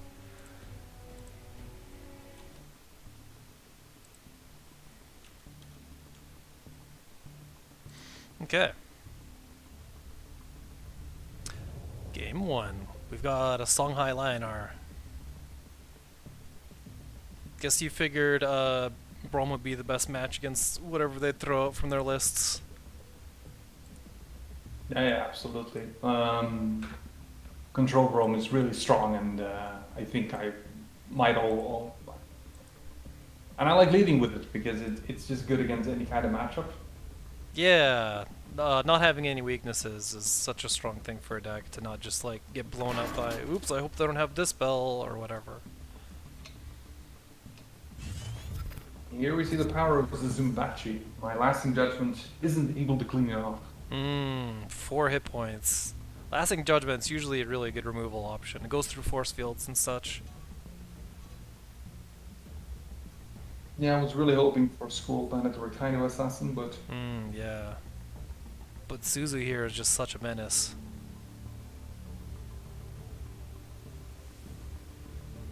But it's alright, I have a Scintilla to play. Yeah, that's solid stuff. Never sad to see it.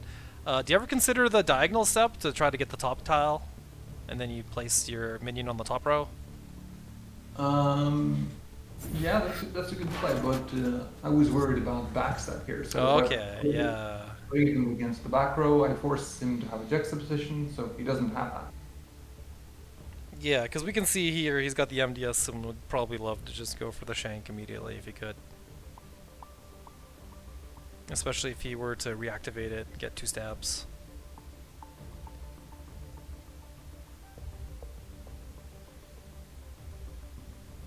Notably, no matter how many times you buff this thing, you can still always inner focus it as long as it's got less than, or 3 or less attack, because it just gives it more backstab each time. Unlike the Chakri avatar that scales out of control and you can't give it haste if you've pumped it up already a bunch. But here it is, coming in hot. Scintilla at least could possibly heal you. Yeah, and he played a spell first, so now he gets to cycle if you place a Killing Edge. Killing Edge seems pretty great because it gives it just enormous stats. It's suddenly an answer or die threat, and he's just going for the backline.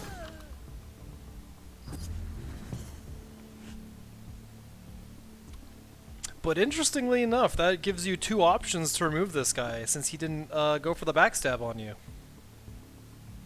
So you could either Regalia, or you can throw some spells at it, or Blood Tear. Blood Tear seems like the best, because you could put it above the enemy general to stop him from going for the mana. But it looks like you're just going to hit him. Works. Yeah, I keep 2 charges off my Regalia and don't go -2 cards. And as he runs Katetsus, I don't want to give him targets for that. So now I'm forcing him either to let my Regalia stick, or he needs to slam his things against my face.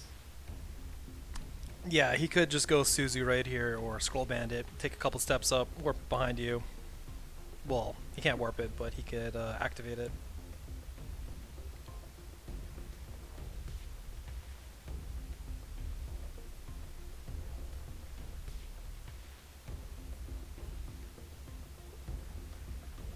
He would. I would think he would place a Suzumi Bachi in a place to take a mana next turn and not take either mana, and then just take both next turn. Maybe. I think Because he would have 7 mana, so that would be an EMP turn. Absolutely crushes Regalia.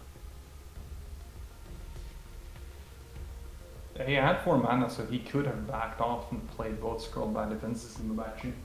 Yeah, but opting for a spicier play than Scroll Bandit probably doesn't care about getting all these, I don't know, Lionar spells seem pretty good on average to take. Lionel has really good spells, and that's why Wizard Realm is perhaps the only viable wizard deck. Yeah.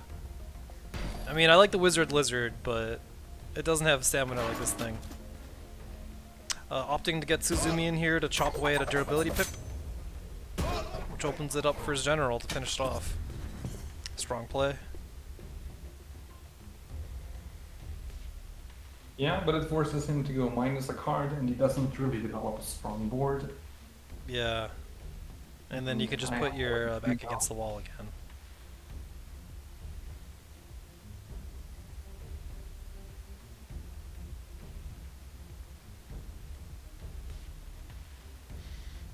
Looks like we've got a late game in store for us for an EMP on one side and then an EMP on the other side, and then you have Aperion Claim that just delete his EMP. Quite a strong bit. Copia would need something like an OBS to keep pace with that. Lasting Judgment, pretty good removal, unlimited range, recommended. Yeah, Koviet doesn't have unexperienced seals in his deck. Okay. But you can still juxtaposition into a corner. Yeah, the Narnia strat.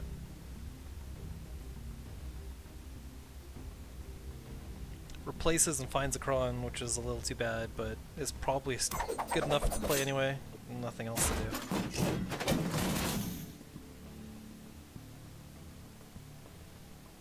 And he probably like stays right there with Kalios, which shuts down any BBS opportunity. Although it looks like you used it last turn when it had cooldown, so you want to get it next turn.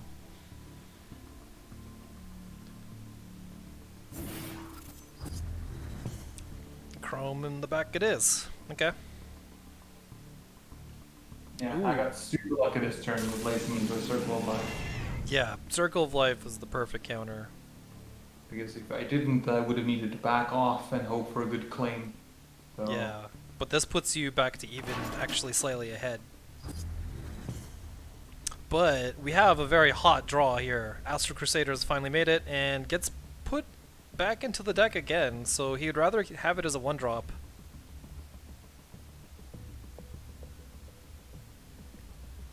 Yeah, he probably figures I have a claim in my hand, so maybe he doesn't. Yeah. Yeah, he sees next turn you'll have claim mana, so gotta play around that. Best you can do is just drop a couple tiny creatures at a time or spread them way out. Yeah, but this is a fine play too, because you get a 6/5 with backstab and you draw an extra card. Yeah. Kaido Assassin, pretty strong. It's good to just have them. Good early game consistency, but the draw you get from this, really good.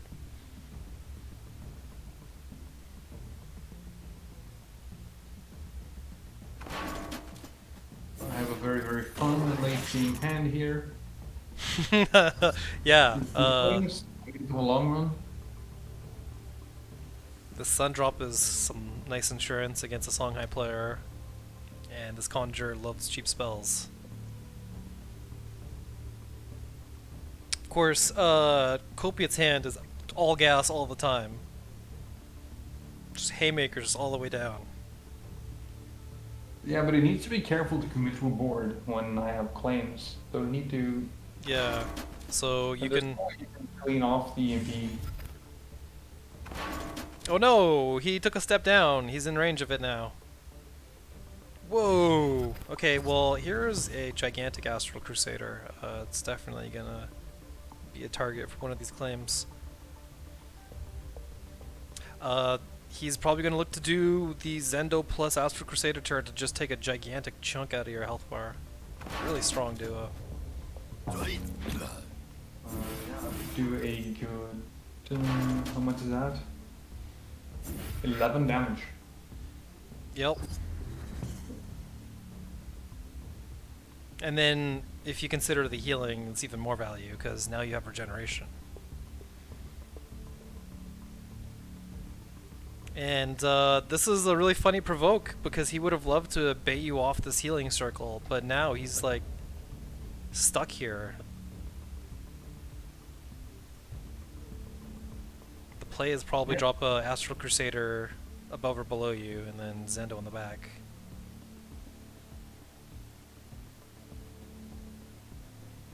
Yeah, but there's no way he can play around. Yeah. In this positioning. Yeah. Fortunately, He he's got. can teleport out of the way. He can teleport out of the way, actually. Oh yeah. He's got the blink.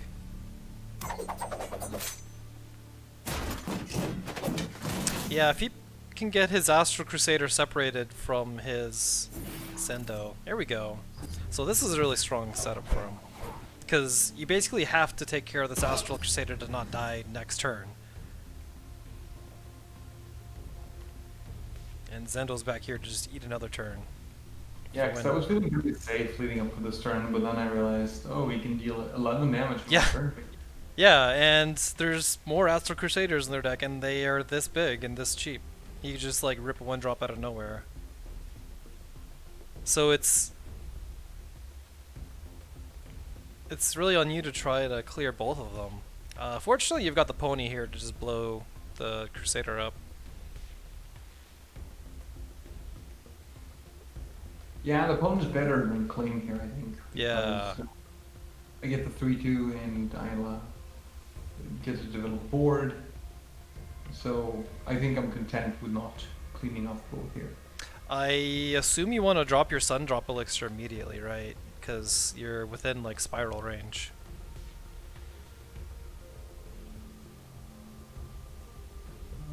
I am, but fortunately for me, Copiate is not playing Spiral. Cool. So you can play chill. Yeah, I took a photo of the deck list, so I always look at it when I was playing. Yeah, I like having them up on my second monitor.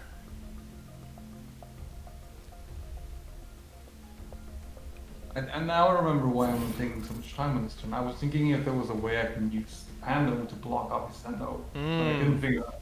So I was like, okay, let's just force him to have. Let's force him to teleport. This stops Zendo from getting to the circle. Okay, and healing potion quaffed. Gotta drink those Estus.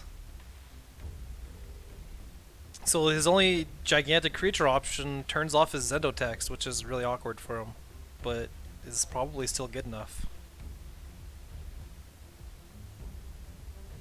Yeah, he's used his 2 killing edges, so there's no way that he can buff his Sendo up. Yeah, because otherwise the play would be replace EMP, get your killing edge, warp Zendo behind the general, and take 2 hits, and that is just going to be a ton. That would have been 16 exact. Sick nasty. Yeah. Well, does the healing heal before at the end of the turn? Okay, never mind. Yeah, that would do it. It's at the end of the turn heal. Instead, we replace, and here is a Kaido Assassin for Copiate, which is not quite the boom boom. So it's probably just going to be an EMP to get beef on the table.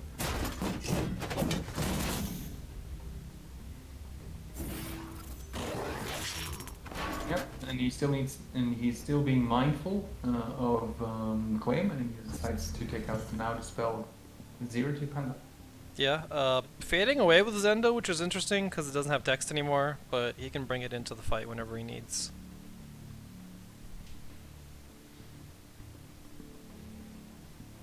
It's just nice to have in the back juxtaposition, and you can fly it in to deal some damage.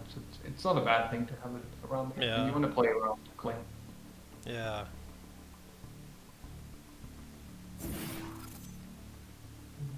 Value Engine online. Oh, speaking of Value Engine, the first thing it generates is infinite spells. This thing is such a player in a Brom deck.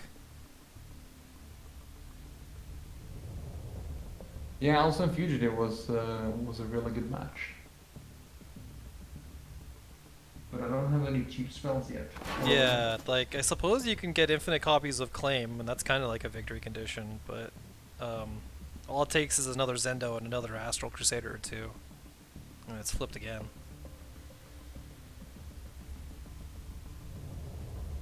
So probably the play would be to replace Blood Tier to find another small spell, to see if you can copy that instead. Otherwise, I guess you can copy making 1/2s. Yeah. Especially since I'm already making a Arcanist from spelling from using my BBS. Copiate finally finds a Lightbender to be able to turn off these healing circles and this infinite unit text, but it seems like it's already too late. Ooh, a Trinity Oath in the pocket? No, that is sustain. Might as well just pop it immediately.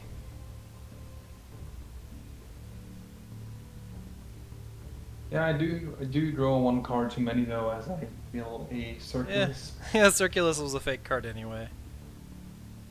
I mean, it would be nice to have out, but I don't really need it. But yeah, you do want to cast something so you don't burn again.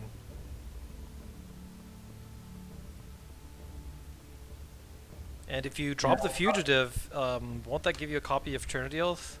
Or does it not see it? No, it gives me a copy of Trinity Oath, but I'm not sure how the sequencing goes if I draw a card first or if I card first. I think it gives you the copy over the card draw.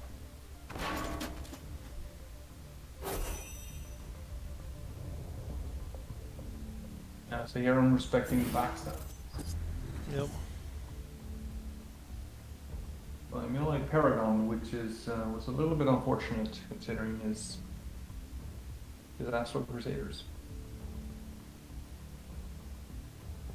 Yeah, so Copiate's going to be replacing every turn trying to find these Crusaders, because each of them are just going to be just so good. But only finding one so far this game, despite having 2 left, 2 in 23 chance, basically. Get one of those per or 2 of those a shot. Yeah, drop down the Bakazori here, so he can start finding his Zendo and his Crusaders. So Bakazori, then Blanket, and then maybe MDS it. They give you a lot of card draw. It doesn't leave you mana for Zendo left over though.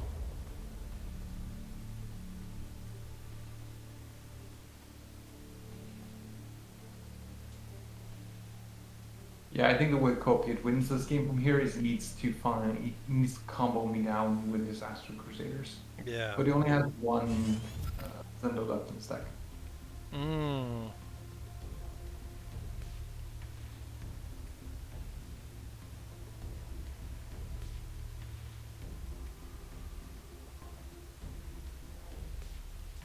Ron is decent to pick up. Yeah, it gives him unit generation. Not opting to push the Lightbender to turn off the Arcanists, so he's going to try to find his own win back here.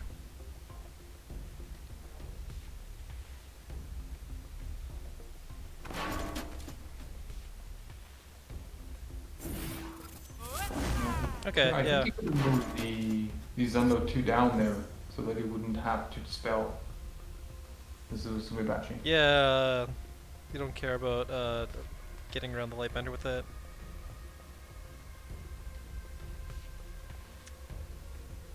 Yeah, so Suzuki-Bachi instead getting silenced. A little too bad, but at least it can't be immediately cleared.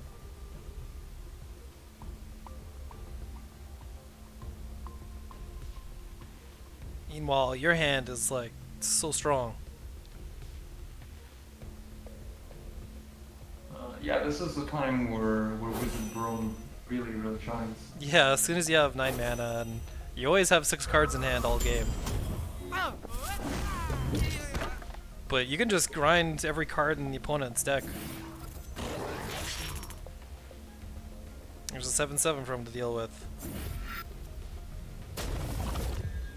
Yeah, that means that his Bakazori no longer draws on cards, and I heal up to full. Yeah, and you didn't need the card generation from these Arcanists anyway. You've got so much going.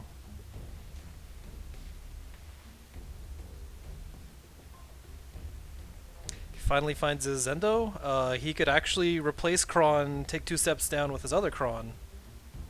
Or with his other Zendo. There's some potential for him to do some magic here, but he's gonna drop Kron instead. Yeah, he needs to ensure that he doesn't Doesn't die immediately to EMP.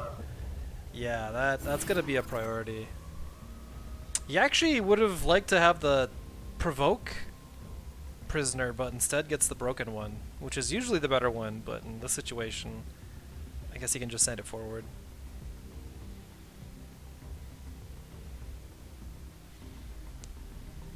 Yeah, he needs to find a positioning where the EMP can't get through. And the Ruin Slave, I think it's called a Ruin Slave. The Broken Captain, yeah, Yep. will allow him to block more correctly. Okay, just killing off the one minion, so it's just EMP to deal with Kron. Yeah, and there he does a very good thing where he backs off, because now I can't immolate the EMP and deal damage to his face. Yeah, he's mindful of that. You don't have any problem with this board though, because you've got some great claim targets. Being able to hit Bakizori and Kron in one go seems too good to pass up. But you do have Sunstrike and Emo, so you have like a little bit of reach. But blasting his minions seems pretty good here.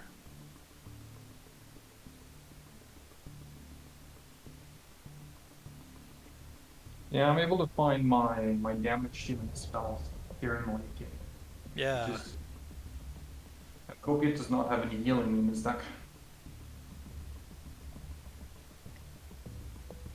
Meanwhile, you've healed all the way back up to full. Yeah, this is by far the longest game. Yeah.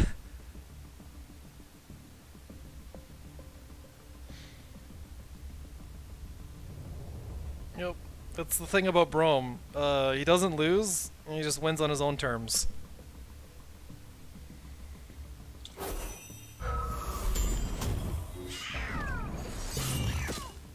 I couldn't find a lethal here, so I decided to clean up his things as best as I can. Yeah, keeps your Aperian claim in hand for any other nasty surprises.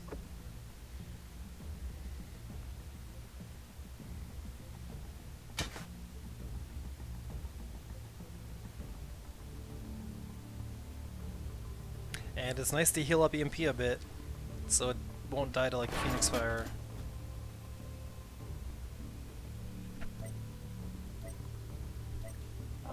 Yeah, and it also allows me to clean off the spells as Mabachi deals 3 damage to space.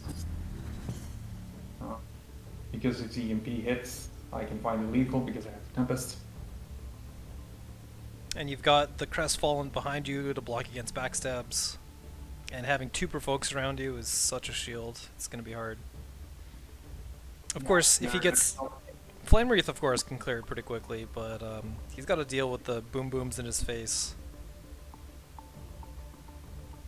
It's probably going to have to be Flame Wreath, Blink, MDS. I don't even know if he can replace a card as much as he'd like to keep looking for his Crusaders.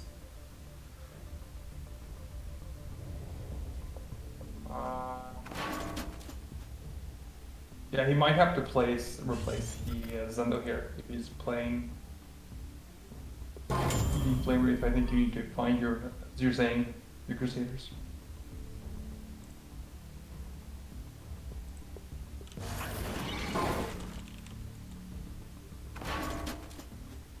He manages to find a nice way to body block. Yeah. And it's just strong enough that it doesn't die to Holy Ammo, but BTA is here to bug fix that. And with this plus a Tempest hit, there it is. stoicrooster, aka the co-commentator, he takes out the first game against Copiate with Brome. As predicted, Brome, Commander-in-Chief of having no weaknesses. Cleans up Songhai, very strong. Yeah, when there's no trials, Brome is just Yeah, on. don't have +1/+1 to deal with, or like nukes from every creature. Yeah, Okay. you you can take the game at your own pace, and you don't need to worry about Yeah. infinite Saber Spine Tigers from Underlord. And as strong as Zendo Crusader was, it did lick you at one point for 11 damage, but wasn't able to get the second connection. I want to jump over to game 2. Absolutely. Cool, cool. Let's pace it in 3, 2, 1, go.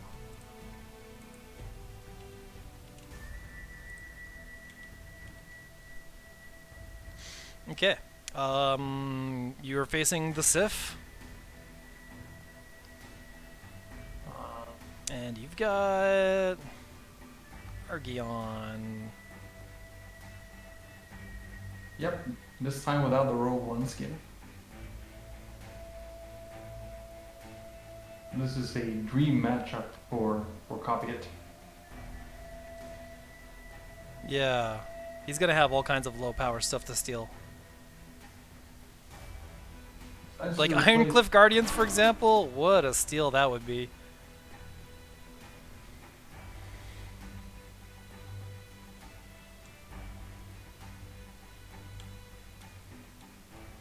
I was definitely not feeling good in this matchup, so I felt like I needed to take some risks in this matchup.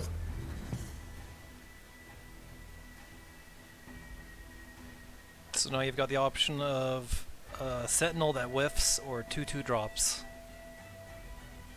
Or like a diagonal drop, or like a fadeaway drop.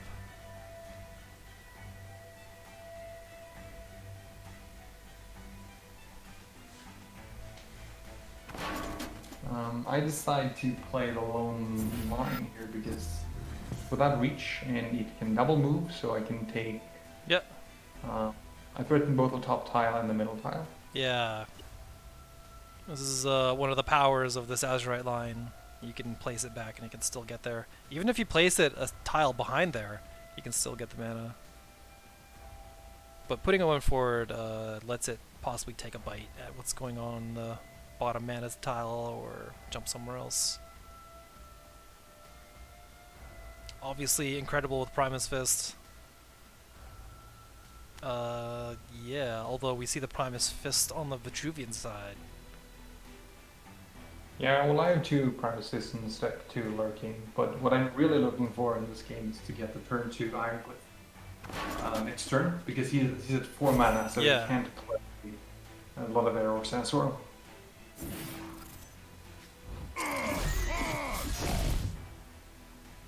But yeah, you definitely need to deny the mana tile of the opponent when they see them do something like this. So Copiet doing some good stuff, goes in there and snags it, so won't be able to get the immediate Ironcliff Golem. Or Guardian.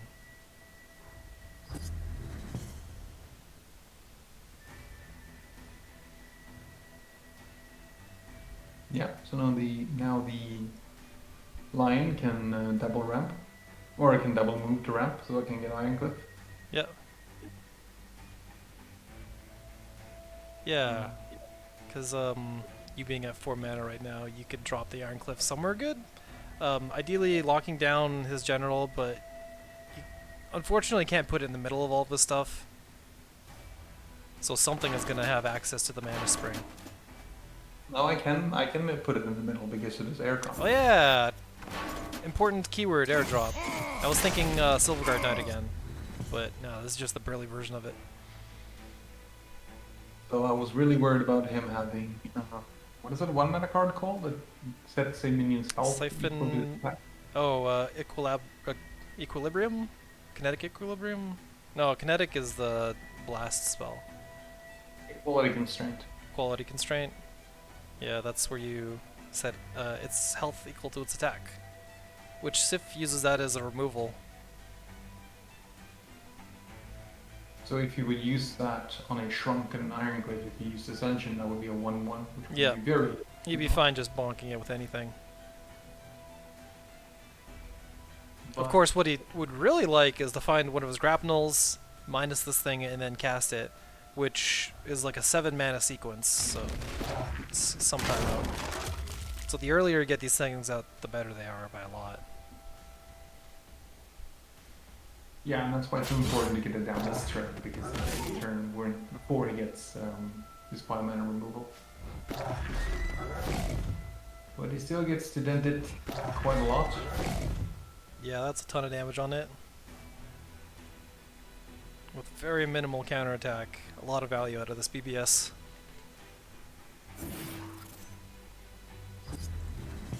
The third Healing Mystic is here. The whole playset.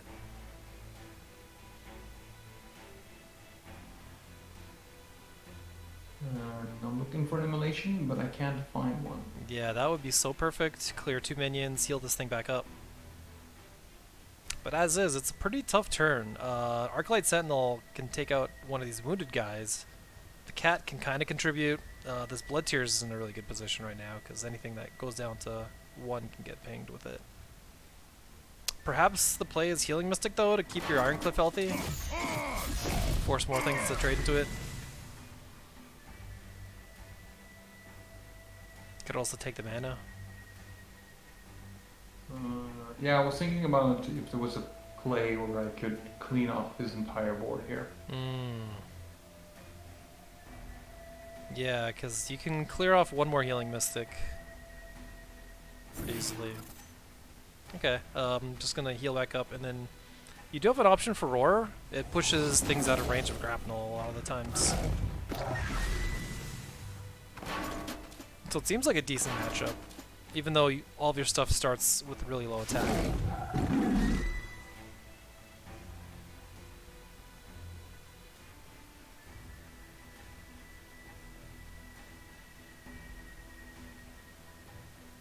So here the Arclight Sentinel finishes off his last Sentinel, but he has a Stance Reader. Ooh, he found something even stronger. Being able to trade off the Sentinel and the Guardian at once.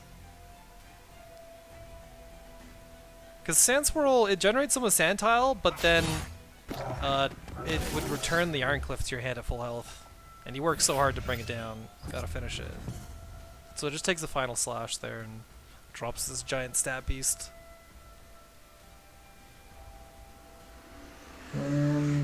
Yeah, he decides to allow me to stick a board, but he plays Canopic, which denies me my BBS. It's inactive, so it doesn't make any immediate difference.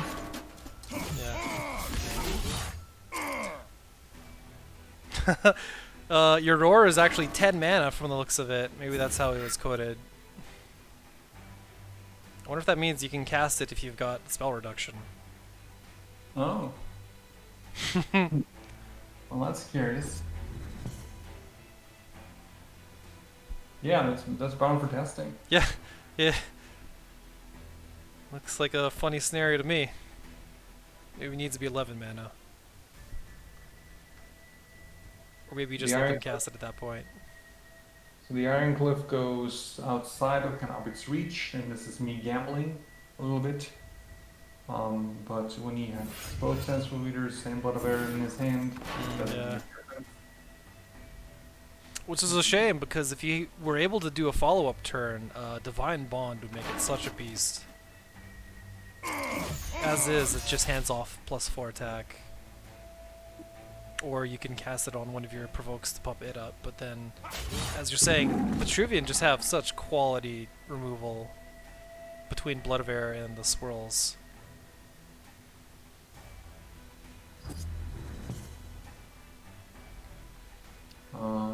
Might even be tempting just to drop the Lightbender to ensure that it doesn't get any value out of that sand tile. Or you keep them stuck on it. 2 lines of thought.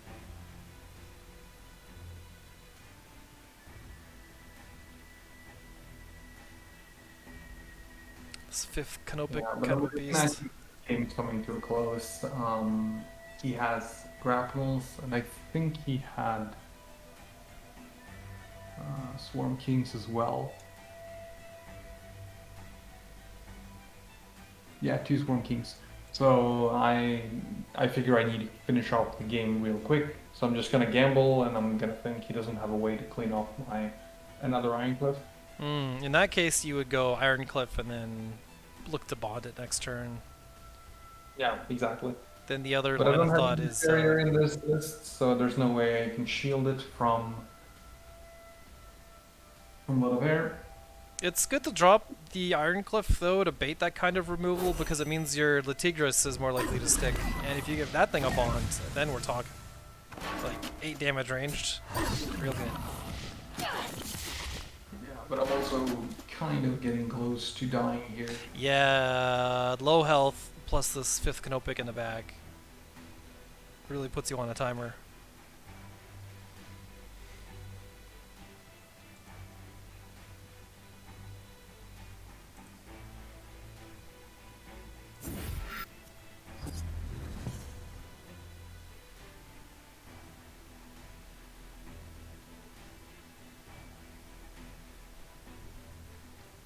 Yep, and here's our great provoke minion in the back.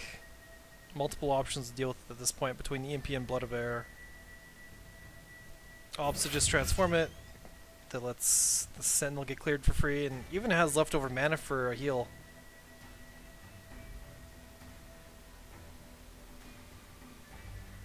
Yeah, and you can very easily body block here as well. Yeah. So he has a very, very easy turn here. When it comes out, he can swing in for 4 again. Maybe thinking about replacing the Scion First Wish.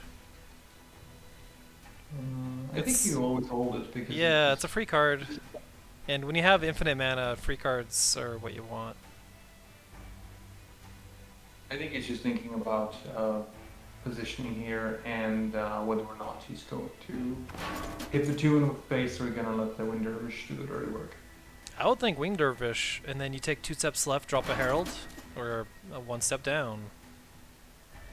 Priority being get the Exhuming Sand spitting out Dervishes. Playing on Pyrion's claim here, but it's not necessary considering it.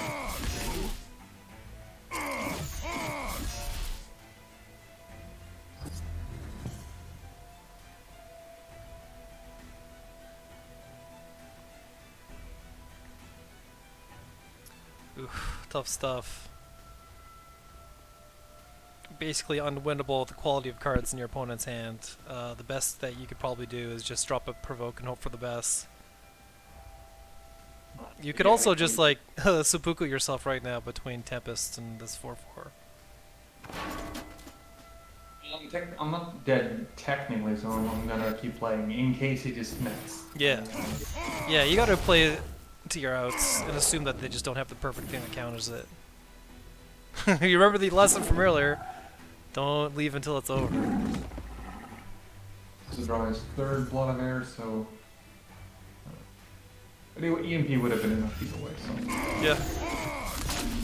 Well played, Copiate. Takes it to game 3.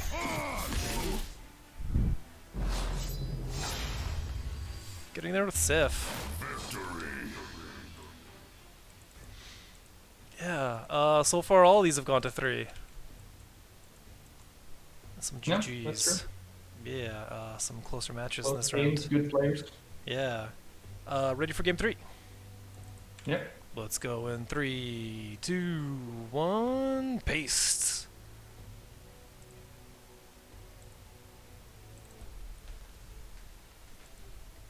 Alright, we got ourselves another Songhai Lion-R. Oh, look at this. Turn 1 Astral Crusader. People love seeing this. Just be sure not to replace it in your initial mulligan, because that doesn't count as replacing it. So its text doesn't proc. He doesn't make that mistake. Yeah.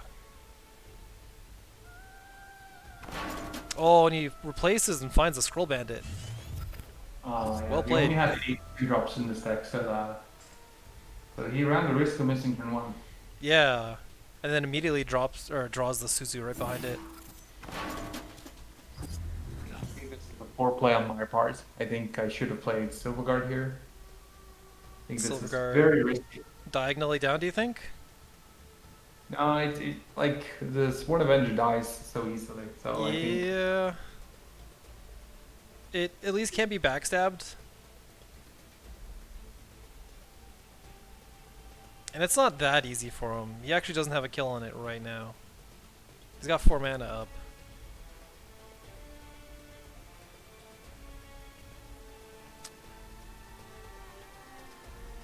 He might look to avoid your general, like take 2 steps up with Kalios, and then just not let the Avenger get any chance to pump up. Yeah, that's an option. He doesn't have any 3-drops though, so he either needs to play with 2-drop or ramp. Mm-hmm. So, collecting this mana tile, he's probably going to look to put a Bakezori right in front of you. Seems the safest. And maybe even teleport it diagonally up. Yeah, you could MDS it because it's for free when you cycle. Yeah, and it'll block the top tile from you getting it as easily. Okay, Flame Wraith is here. So, gonna start pushing some damage immediately. You might even look to teleport that next to your Avenger. Yeah. So now there's no way that your Avenger can do anything. Yeah, I see what you mean. It can move down so it can hit. Yeah, but as you were saying, if you already had the Silver Guard Knight out, that's 3+2, so this Flame Wreath would be toast. You can at least do 2 damage or something with it. Don't have any pump spells for it right now. Yeah, I don't think there's any option of saving this Sworn Avenger, so... No, I've already conceded it to be dead. Right. But he's down 1 card from this, and he used up his Flame Wraith, which is very important for his deck. Yeah, being able to clear it, it's really nice. Scroll Bandit has exactly 1 backstab option, but he can't even get to it this turn unless he burns an Inner Focus just for extra steps. That doesn't seem worth it. So best play seems to be go up, take the mana, take the Kron, swap for something. Yeah, but if he does that, then he's allowing the Sworn Avenger to stay. Yeah, Sworn Avenger would actually start killing stuff at that point. So getting rid of the Sworn Avenger means burning an Inner Focus just to take this thing out, or more realistically, just blinking. I'll let him take it. And leaves him mana for Suzumi Bachi. In fact, how about Suzu just does the work? Seems like a pretty good line. Because his BBS wasn't going to come off cooldown next turn. Or this turn anyway. Yeah, and here he moved his Scroll Bandit back, which made me think he had Juxtaposition. So he could have Juxta, for example, and I clip into the corner. So I was a little worried about that this turn. Because I could have... So I was thinking about moving my General and the Arclight Sentinel down and hitting it. And playing Iron Cliff. But I decided to diversify a little bit. So if he Juxtas, he only Juxtas not the Silver Guard into a corner. Yeah, that'd be pretty strong. Like myself, so he can't backstab the Silver Guard. Yeah, so just Jux isn't going to do it if he has it. And it puts him in the provoke, he can't do anything.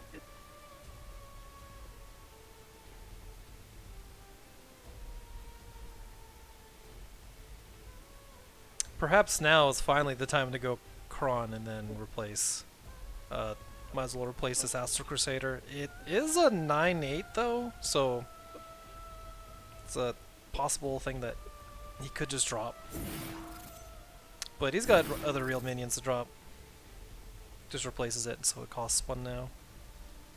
Yeah, I would have struggled to deal with a 9/8. Yeah. Astral Crusader in this matchup. Yeah, like if you don't have Martyrdom, then what?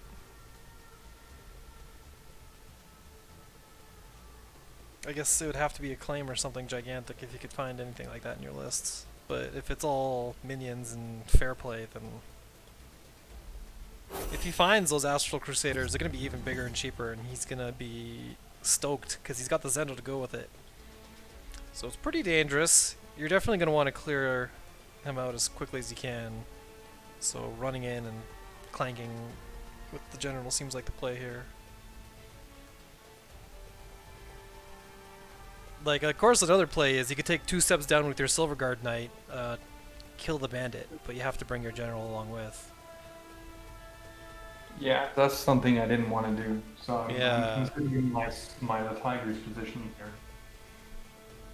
Yeah. Is there a spot that you want it where you can get like really good cub odds?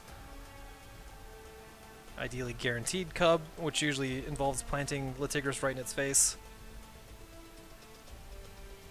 I think Okay. in the back there was good because then it's gonna give me two spawns and both are gonna be able to kind of Yeah. scroll back. We got the blood tier to kick it off.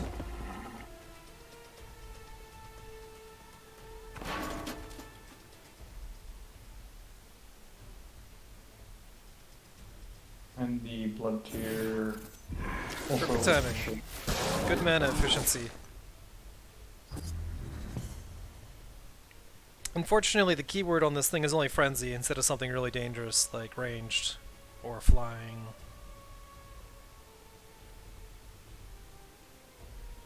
It could be dangerous if he has some Mistdragon still. Yeah, then it suddenly hits Litigris and Sentinel at the same time. Or goes for your general.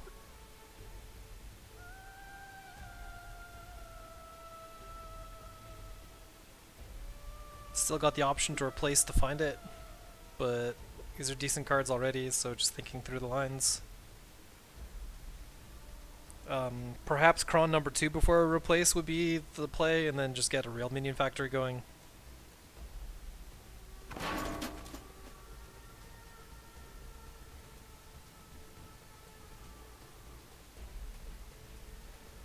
Okay, so bringing Kron in range of the Arclight Sentinel.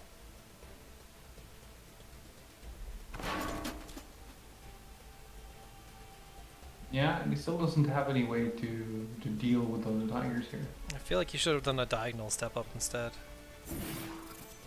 Kron number 2. And here's the zoo. Hey, one of them goes fast. Well played. Yeah. Yeah, this is why he put Kron here. He had the reads. Well, that's pretty strong for him.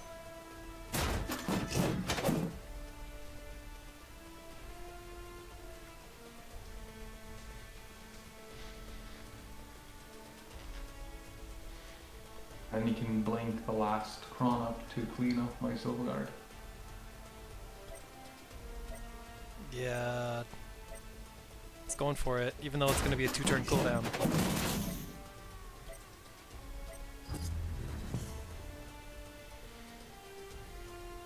Well, the Tigger has 1 free kill. Ooh, you've also got 2 Holy MOs. Yeah, and I got Iron Cliff, so I could Iron Cliff into Immolation in 2 turns. Yeah, and his only way of dealing with creatures so far is to slash them up, and this Iron Cliff is going to be too huge. Yeah, I could have hit into the Kron there, which I think is unnecessary. I could have let the Tigers take the shot instead. Yeah, I was thinking that too. But you at least got a good cub spawn, so you can take out both of these. Don't even need it though, because you're gonna Holy Emerald Scrum them.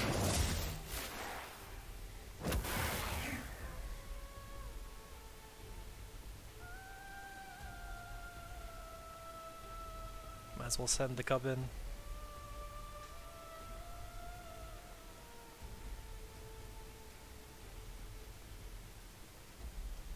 I think I'm trying to play around Painter here.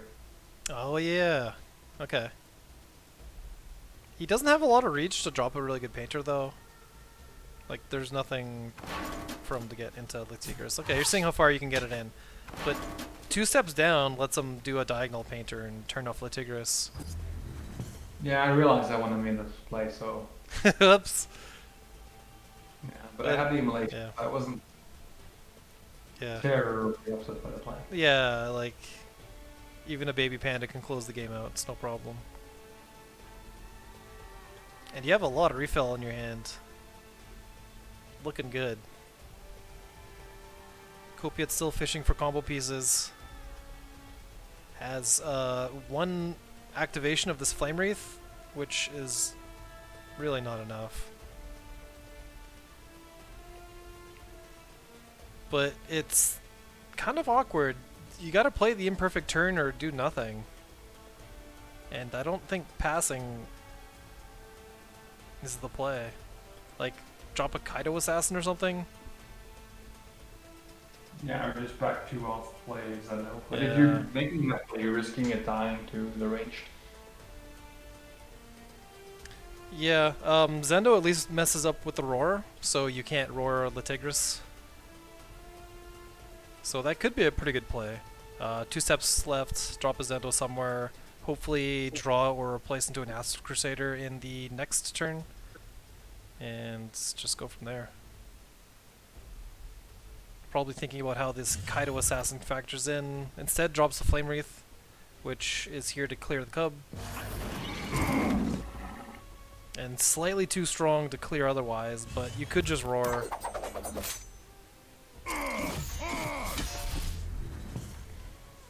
Still seems okay. He's pushing a bunch of damage in the meanwhile, furthering this game plan. Yeah, he's committing to this board, and I'm replacing one of the ults, but as I'm looking to immolate this for this turn, can't play Iron Glyph. Right. Because you gotta take care of both these threats if you can.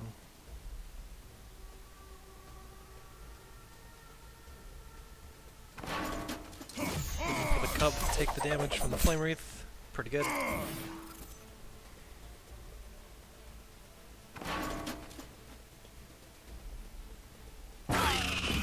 And I shoot the Flame Wreath so that the Cub can Okay. revive. Yeah, I was wondering what's more valuable. Probably just having the minion out. Even though there's the Katatsu here, it's probably still better.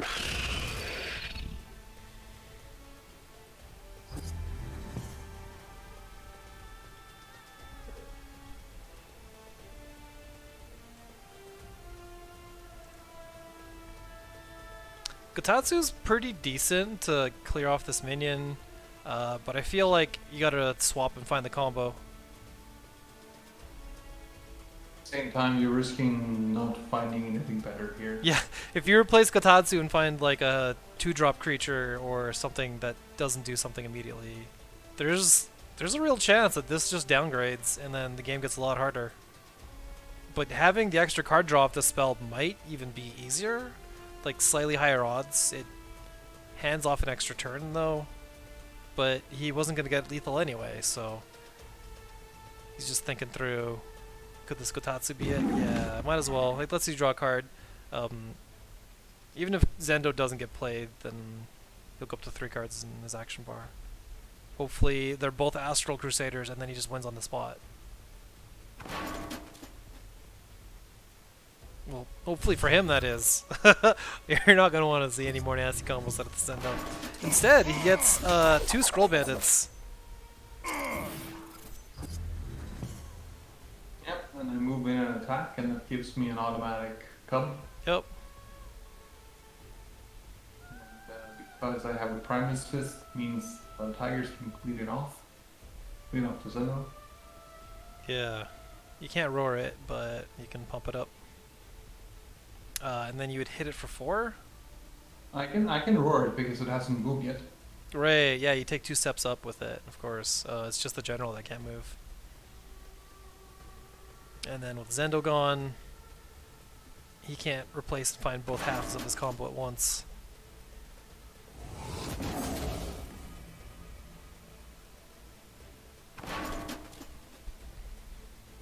And that even leaves you with a ton of mana for more stuff. Healing is a good option, Provoke is pretty good. Trinity Oath is going to be nice later. Yeah, I decided to heal here because I'm just worried about him randomly bursting me somehow. Yeah. Song High's known for their hidden damage. But of course, provoking him has the exact same effect since I saved 2 damage from provoking him, so maybe Iron Whip would have been a better play. Yeah, since he's not using spells to get the damage across a lot of the time. But the Dialtis is pretty strong here. Gonna push lethal next game, or next match, and there it is. 2-0 win! Congratulations, Stoic. Good to have you in the semifinal. Because he won with the Vitruvian deck. Yeah, the Sif took a win, and then your Brom and your Argeon took some wins. Exactly. The last game, I think, was very close, even if it kind of ran away in my favor at the end. It was a little tense in the opening there. He had an opportunity, he had a lot of strong plays, but I was able to get out on top. Yeah, pretty fierce opponent. Yeah, no problem eliminating me. And check this out, we got one more match. We got Agent Cypher 19 versus Steph Dawnhart, who have both brought an Argeon list, and then both brought a Songhai list. In fact, we got 2 Songhai lists for Agent Cypher. The highest variety of any deck. There's just a lot of 1x's and 2x's in this Shidai deck, which is kind of like a toolkit, and there's even a Mobius in it, the crazy infinity creature. Some neat stuff there. There's a Mobius. Oh yeah, in the Shidai list. Yeah. It's notable that if you silence it, it locks in whatever stats it has instead of going back to what it was. Also, this is our first appearance of a mech deck. This Argeon deck is not your run-of-the-mill tempo. We got silver. Oh yeah. Interestingly enough, the Agent Cypher 19 deck is actually a deck that I built. I posted this on Dual Spot, and the Agent Cypher met me. The Lionar deck? Yeah. That's the Agent Cypher 19 deck is a deck I built. Nice. You got your Arclights, you got your Immos and Trinity Oaths to keep it going, your line for early game, and then beyond that, yeah, the mech package with Oakenheart. Cool stuff. Yeah, I was debating bringing a mech deck, but a mech Riva deck, but I decided on bringing the Xerix deck instead. Yeah. And then bringing a Dispel Fey deck. yeah, here. check out this Dispel Fey deck. We got Cell Souls, the self-harm you a ton, but usually you see a Lightbender immediately after that, and then it turns off their downside. Really strong. And we've got the Moose here as an overstated creature, which sometimes surprises and comes out. The Capricious Marauder is pretty spicy. The 9/9 that sometimes swaps sides. But of course, if you can silence it, then no problem. Not many silence options. We've got 1 Chromatic Cold and 3 Lightbenders and EMPs. So, hoping to get one of those. Also, check out Steph's amazing Songhai deck. It's a pet deck. It's pretty similar to the deck that I ran, where you have a gigantic calculator that is pumped up by ghoulies and roars, and then you just swap it in or warp it somewhere. And it's also got plan B of being a replace deck, which helps you find your either half of the combo. It's pretty cool. It is very weak to silence, though. Yeah, it's weak to silence and just having your calculator removed when you play it. And another thing to note about Steph's lists, this Lionar list has a bunch of Divine Bonds in it. So, looking to get large creatures to stick and then make them huge. Yeah, Griffon Fledgling and Ironcliffe Heart are pretty interesting picks. Yeah, Fledgling. A lot of one-offs, decks, a lot of cool texts. Yeah, I had to zoom this image way out because these lists are so huge. They got some cool technicalities to them. Nice stuff. And the 1x spiral technique. Good stuff for Eva. Are you ready to get into Game 3 of our last series? Sorry, Game 1 of our last series. I'm ready? Yeah, it's a replay that ends in 61. Yeah, exactly. Okay, I'm cool. ready. Ready in 3, 2, 1, paste.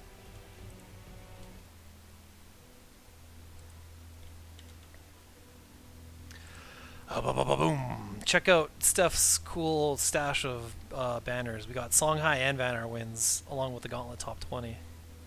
Cool stuff. Yeah, that Gauntlet top 20 used to be the official sanctioned tournament banner back in OG Duelist. Oh yeah, so you would get those when they did their official things every so often. Yeah. But not like the Meltdown League, that was like separate. And there's a bunch of No, other no, no, the things. Melta League. You got the banner from Melta League. That Okay, was official. cool. Yeah, that was every week too, wasn't it? Cool stuff. Yeah, it ran like 2 or 3 months. It was crazy long. Yeah. So, Steph, with a very classy choice of opening deck, is here with Battle Pets. I'm into it. I like it. It's sometimes it's explosive. We don't see the calculators, and we don't see many pets, so it's probably going to be more like a White Widow pings everything down with the help of Aethermaster. Of course, Songhai is going to need to ping down this Aethermaster ASAP.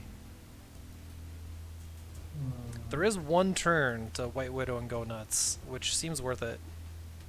Yeah, you absolutely go here because you're looking at a, what is it, is it 25 or 50% chance of at least picking the It's 2 shots at 50, so you have a 75% chance to ping Rocket Terra, and then you just do the final hit with your general.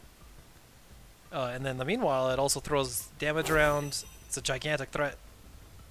It's so good. You probably place it in behind you diagonally to take the top mana tile. Yeah, there. That's a bit of a risk though, but it pays off because Immediately pings a minion, yeah. Oh, wins built both coin flips. Well played. So some skillful shots here from White Widow. But now it's exposed to Cypher, who can double ping it with Gutatsu and hit it, so... Yeah, I don't agree with the general movement. I really think that Kaliel should have moved into the middle of the map. Because you can protect your stuff. Yeah, the Kalios could have hit the minion, so the last ping from Widow would have gone face. Well, Steph probably decided to go up here because both pings hit the minion and wasn't actually forced to go to clean it up. But I kind of feel like it's paid off oppositely. If we just double Kotatsu from Agent Cypher on the Widow really seems like it. Or maybe even mixing in a Boulder Herald or something. You could do that, and if you use the Boulder Hurl, you would be able to crypto into Gutatsu, or crypto into BBS. And Gutatsu the last piece of Palpal. It might even be worth it. Okay, 2 steps forward, probably just gonna slash it for 2. Lantern Fox is here. Yeah, so Cypher's gonna let it... No, it's gonna Gutatsu into Boulder Hurl. Yeah. This is fine too, I think. Yeah, if you only play Gotatsus in your turn, you actually end up overdrawing and then burning something.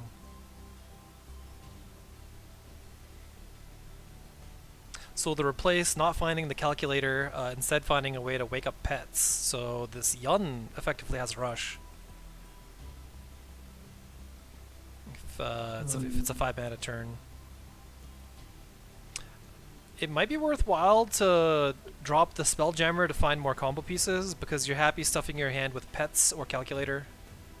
The other option is you just start playing out your pets. Like these Joes will generate Songhai spells.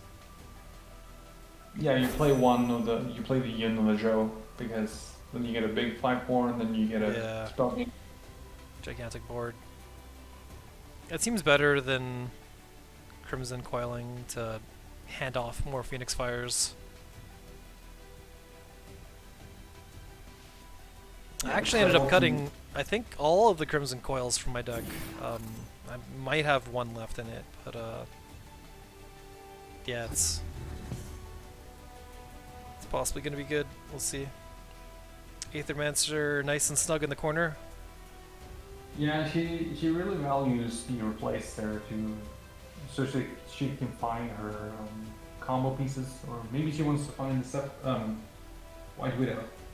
We got Zendo, so that's one piece of it, and then you get them to walk into a gigantic calculator is the other bit of it.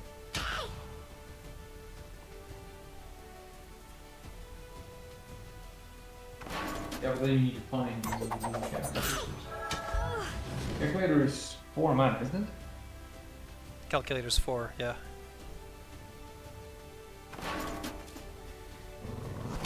So it's fortunately slightly too expensive to just play turn 1 as player 2, because that would be a pretty toxic start. You just play an infinite stat creature.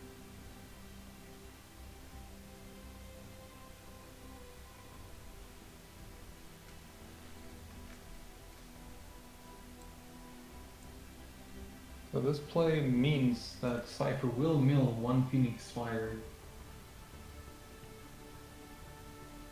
I feel like that happens like half the time with these Lantern Foxes, but they're still good because late game, if they're giving you multiple Phoenix Fires, even the one that they do give you is just so nice. Yeah, he might probably play using Gutatsu here. Trade it in for a higher damage spell. That would stop him from drawing a card though, because he would get a card off the Gatatsu and off his top deck. Okay, goes for it anyway, so ends up burning a Spelljammer, which is a fine card to buy or burn when you're already maxed out. Yeah, he values getting 1 extra Phoenix Fire. Yeah. He's got 3 in his hand now, so give him like a spear or any kind of pump up like the sisters, and Agent Cypher would be hitting really hard then. Steph finally finds her calculator. It's a bit too late for her though, so just gonna play spells instead. Yun hits pretty hard. Yeah, and Cypher's kind of low here, so he needs to be worried.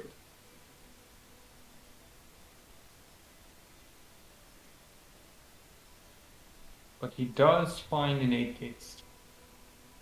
Okay, yeah. That makes each of these Phoenix Fires hit for 5. So could cut Kalios' health bar in half, but that isn't quite enough because the other half is going to be a lot harder to take down, and this bear's in the way. So maybe...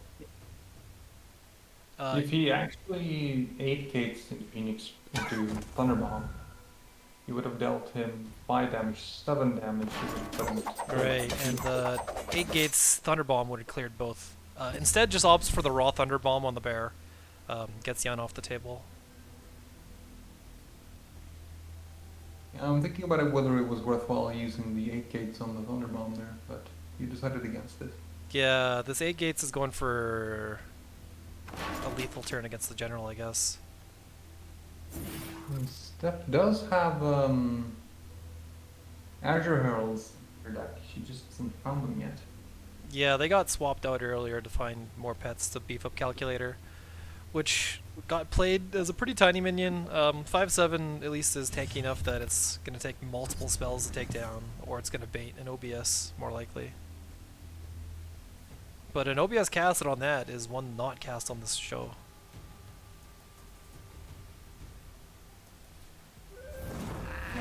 Gotta take it. Because you're so close to dying. Yeah. And when you're fighting an opponent that has Zendo, you need to keep like a little bit of a buffer of health.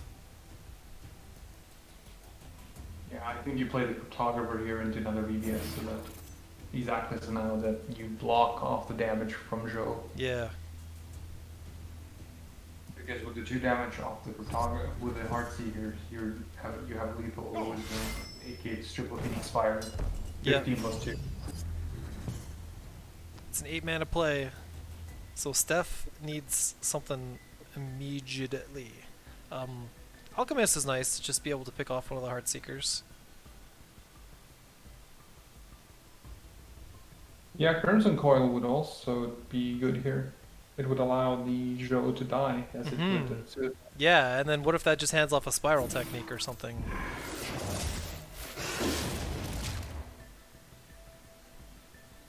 but she decides to keep her replace. Oh, there it goes.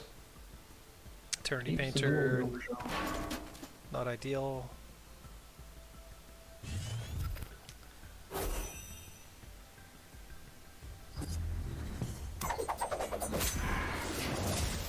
And interestingly enough, with 1 Heartseeker cleared, lethal is no Yeah. more. Yeah, Steph can be taken to 1 hit point here. But as we all know, that's not enough. And Yeah, this if she Zendo could makes mess that stuff play, up. if she makes that play, or if Agent Cipher puts Steph 2-1, there's a big risk that Steph is gonna it's just gonna find lethal during her turn. Okay, I gotta nuke down the Zendo. Get control back to your general. Yeah. I'm gonna trick the Zhou into trading with the Lantern Fox. Yeah. But if it gives you Spiral Technique, this is game. Yeah, that's a funny bit. Agent Cypher's down to 8. Zhou hands off a random Song High spell. This could be something like reactivate your ranged minion, but it could also be Abracadabra, you win.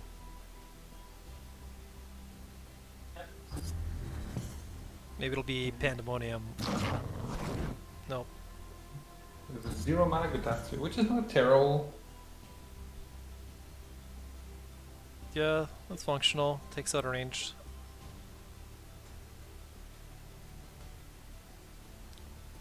Finding more painters, not what he wanted. Or she wanted to get some more stuff for, like maybe it's actually too late for a calculator at this point. Yeah, that calculator is gonna be what, a 4/5? Not gonna be Yeah. enough. Well, Ghoulie pumps it up a bit, and that's it. So it's probably just Grandmaster Zendo right here. Being able to draw an extra card off Gutats is gonna smooth over the next turn. And this puts pressure on Agent Cypher again to burn more cards to get rid of this. Fortunately, OBS is pretty efficient for that. Down to 5. Yeah, but even then, she doesn't have the burst because Cypher can very easily clear off. Yep. So, And this hand is all like posturing and reactive, so the biggest brawler here is Ghoulie. yeah, but shout out to the Ether Master, which is stuck around since turn 1. Yeah.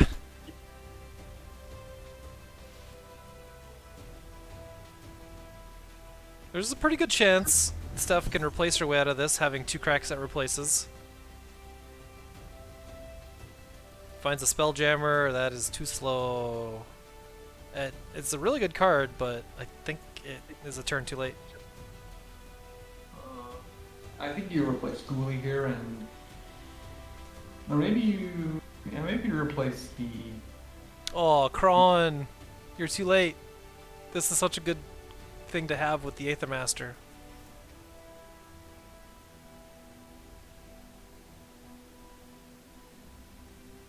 Yeah, the Well- Riva deck does not play on turn painters, so you can provoke the ranged minion with your Kron, and you can play Jammer, and from there you can threaten. You can Yeah. actually put it in such a way so that the Lantern Fox is not able to trade into anything.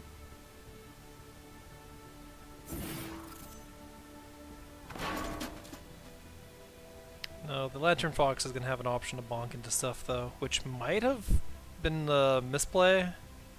Because there was...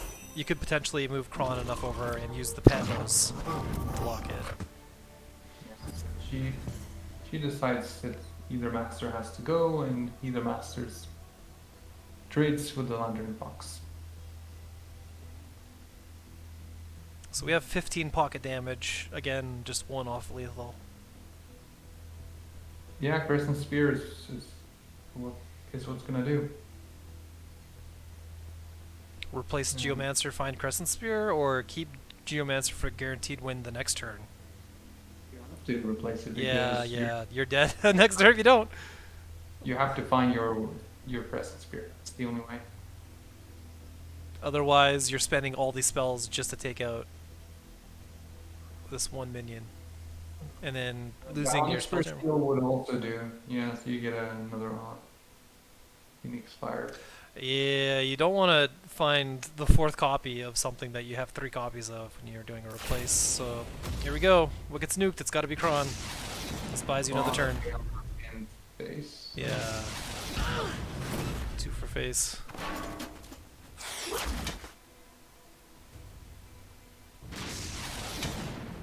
Puts Riva down to 0 cards in hand, but all it takes is there's a Spiral Technique in there somewhere.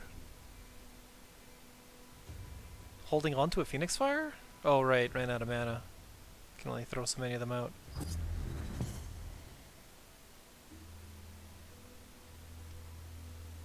Steph finds another Aether Master. His calculator is still too tiny. But maybe it could be replaced. Replaces and find a Jux. So Jux is a way to jump in with damage from Ghoulie, which might be the play here. You could also juxtaposition to get both Heartseekers transformed into pandas. Oh yeah.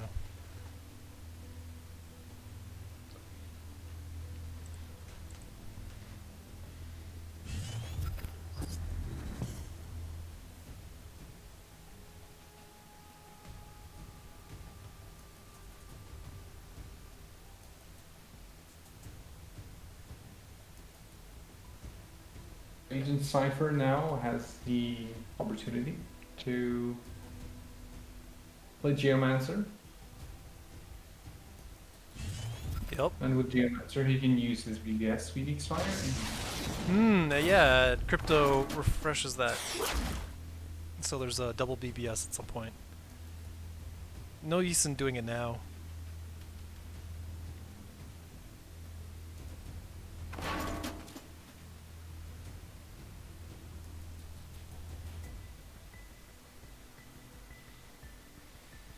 No, exactly. You hold on to it.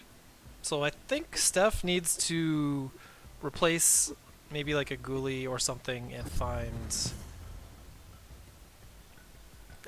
Yun and then replace another spell and find Crimson Coil. Instead we're gonna play Kron and get a haste minion? No, it's a ranged minion. She has one more attempt. So Herald's not a bad play here. Yeah. I think you have Herald. Yeah. Because more Phoenix Fires, more 8 gates. Phoenix Fires, the BBS really kind of drives it, that you really need this as your Herald to buy another turn.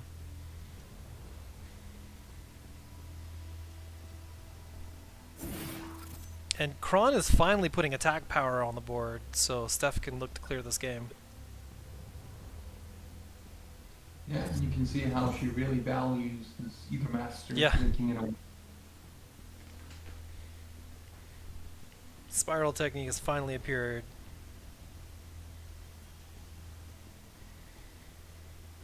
Lucky for Steph, this didn't show up earlier. 8 damage is just a way to delete Kron at this point. You don't need to do that. You can Phoenix Fire. You could actually Phoenix Fire his own Panda, which blocked off his Geomancer from trading into the Kron. Hmm. But he decides to take the different route. That requires using 2 Phoenix Fires. But he keeps his Geomancer alive with this line of play. Yeah, probably uses it on the ranged minion. And then uses his general to take out the flying minion.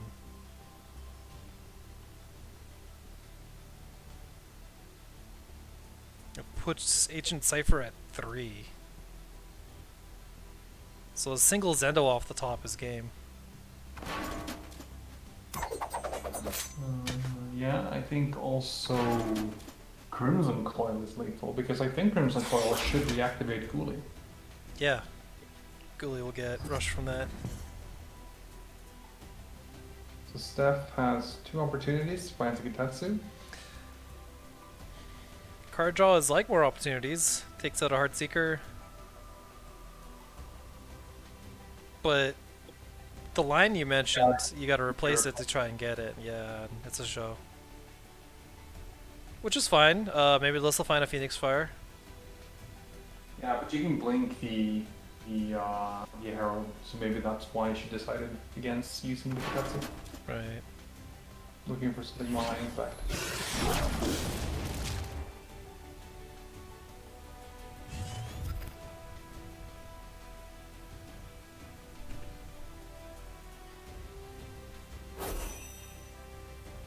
This show could possibly be body blocked by the Pando. and not get any hits.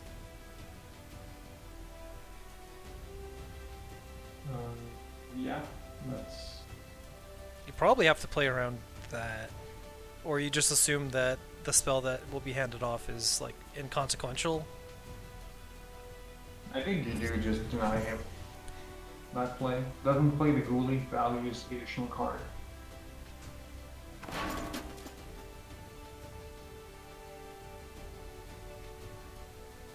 Because Agent Cypher can't let the Joe die because there's just so many spells in Yeah. on heights. It's like, here's a Thunder Bomb, or something Yeah, like Cobra Strike or anything really. MDS to turn this Aethermancer into a threat.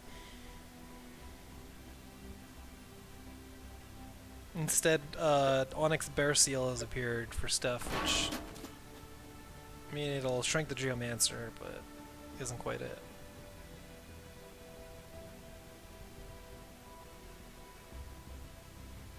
This Cryptographer is going to have to move down and left. Oh no, it didn't move at all? That gives the pet a hit. Well, the pet's not going to die, so it doesn't matter.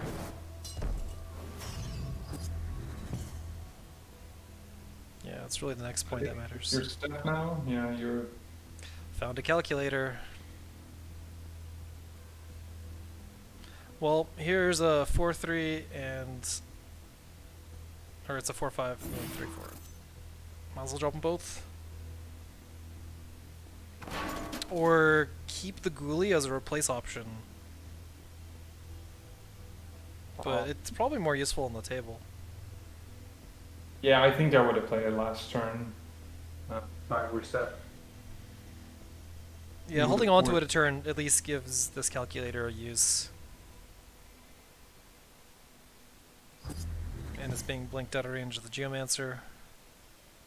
And there she finds the Crimson Course. Oh, yeah. The fire is either way.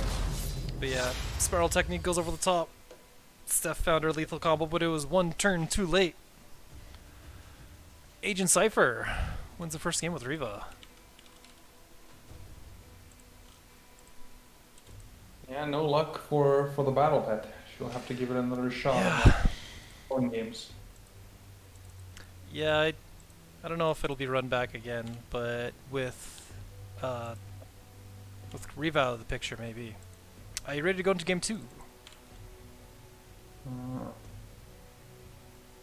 I am ready. Okay, let's paste it in 3, 2, 1, go.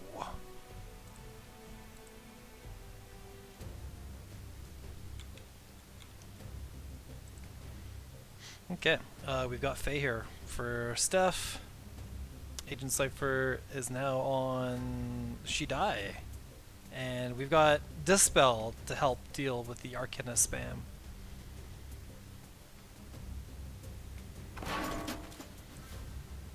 Yeah, and she's got a pretty decent opening hand here. A good curve of 2 to 5 step.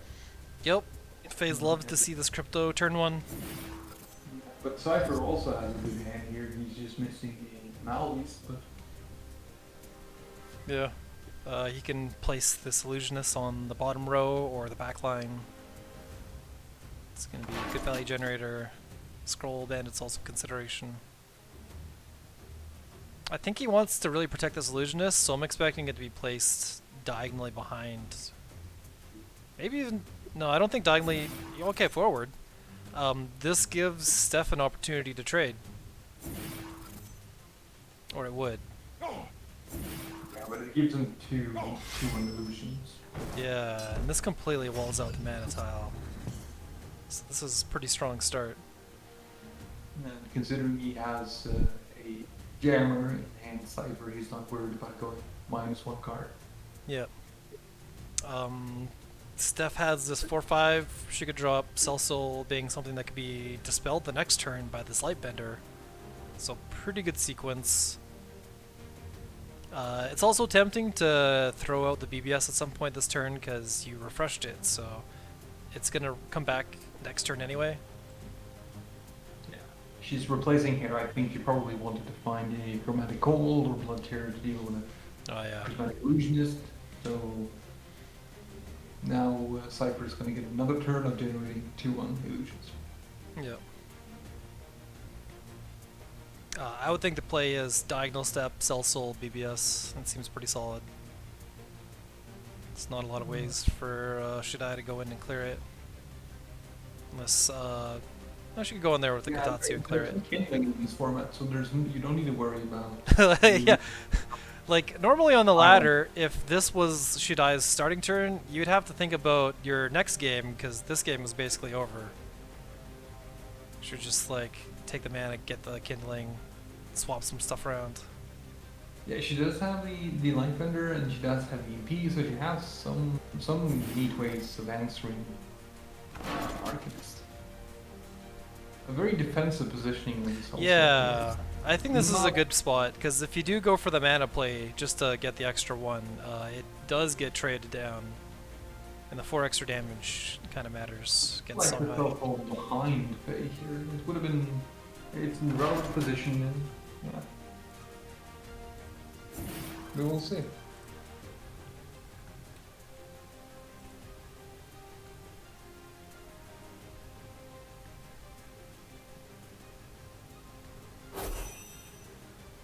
Spelljammer is such a good minion. Its stats are just great. It's slightly too strong to be killed by the Cell Soul.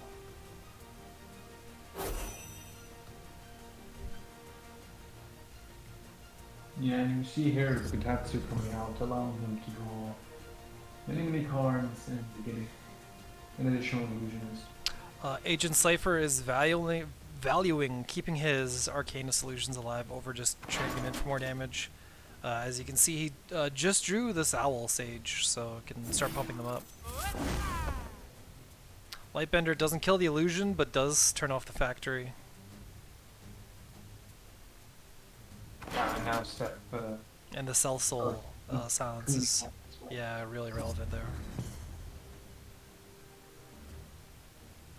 But Albie's gonna come out and gonna make these illusionists more potent than before.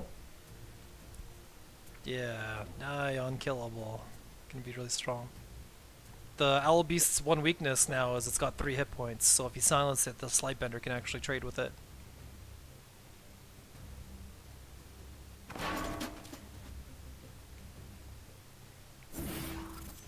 Yeah, she does have both one-off chromatic holds and one-off healths and prisons. Yeah. Right now she just have a... Yeah, I don't think she'll be too bothered, because you can, she can drop down the Moose eventually, and then the turn after that drop the EMP, and that kind of resets the board and gives a gigantic 6-4. Yeah, but she can use the her sister here, and she can teleport the owl out of the corner, and then she can clean it off with the... Use the Cell Soul for it. Yeah, that's probably worth it, because this owl is handing off invincibility, essentially. You can see here that Agent Cypher burned or milled his... yeah, spiral. there it goes. See you later spiral technique. Important thing to notice on the feed. So I would think everybody plays with the battle log open. I don't know why it would be closed.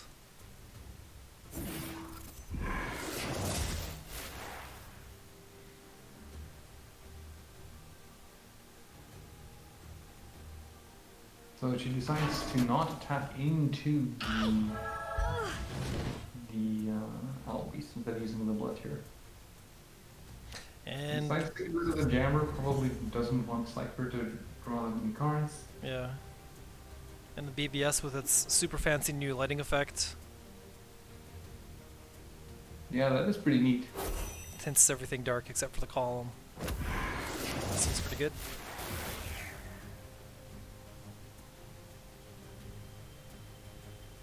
Probably just drops down the Four Winds Mega, gives himself backstab, and backstabs the first sister here. Yeah.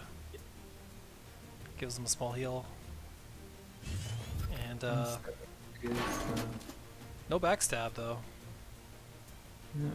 So it's to take 3 damage instead. Yeah, saving the spell for the avatars and the illusionists.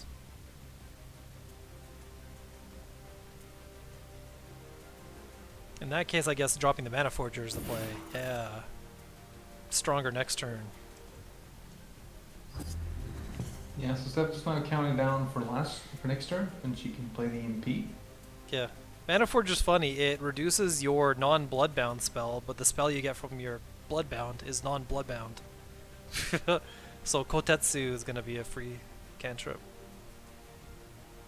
And yeah, as you're saying, the EMP next turn is gonna be big. So I think the owl this or the moose this turn is the play. Get some stat beasts out. Steph disagrees. Might as well steal the mana. Up there, she had the option of going Mentor into. Do you think Mentor and then blasting twice would have been stronger? I was thinking Mentor Salsol to body block, but she decides to play.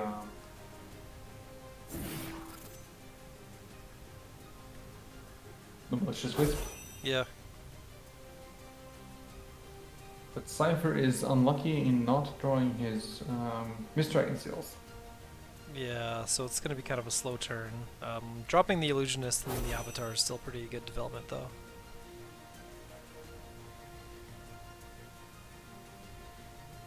Of course, all of it's going to eat EMP and become useless. Yeah, well, fortunately for Agent Cypher, he at least has the Trinity Wing to give himself 3 Teachings of the Dragons. So Yeah. He's He's fine. Screwed. It's such a good refill for this. And then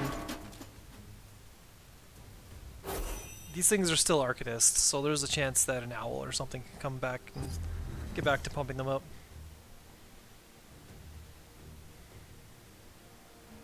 Steps decided that the moose is a little bit too little too late. Yeah. Not the moose this time. I guess the question is, where do you put EMP? And where do you put yourself? Like, do you just... Yeah, diagonally forward seems good. That is a lot of minions to chew through, though. Yeah, you could move 1 up, 2 up, and hit the 2. Yeah, because EMP's been put into a position where it could just get ganged. Okay, the Wisp could also get ganged, so positioning to keep Faye as healthy as possible. Yeah, Faye does have the follow-up EMP, so even if Agent Cypher would find an owl, Steph could have removed it, but Cypher does not find an owl. Yep, Agent Cypher's got a pretty nice reload of spells. Here's backstab on this thing. Yeah, and Protocol to reactivate it, which is going to take out the EMP for free. Yep, nothing lost other than some cards. No option to unsilence this Chakri Avatar, just trades it in for the Wisp. Gets the mana back.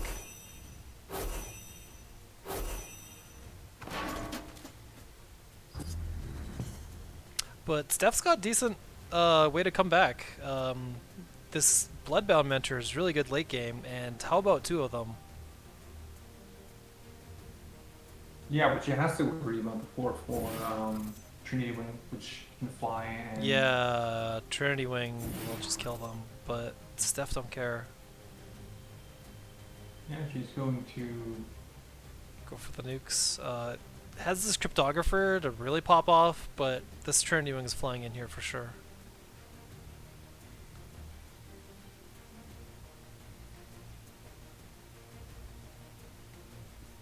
Yeah, the Agent Cypher doesn't have the strongest of hands right now, but he does have 5 cards in hand. Yeah. And he can fly in with his Trinity Wing next turn, he can non-expert seal the other owl, so... Shuts off the nuke factory. Steph opting to not play every last Warbird, keeping this one as a possible replace option. Or pocket damage later. Yeah, we see an ever so crucial Sparrowhawk. Sparrowhawk is here. How much of lethal she really was there. Yeah, this suddenly looks like Really nasty game for Steph. Agent Cypher's coming in.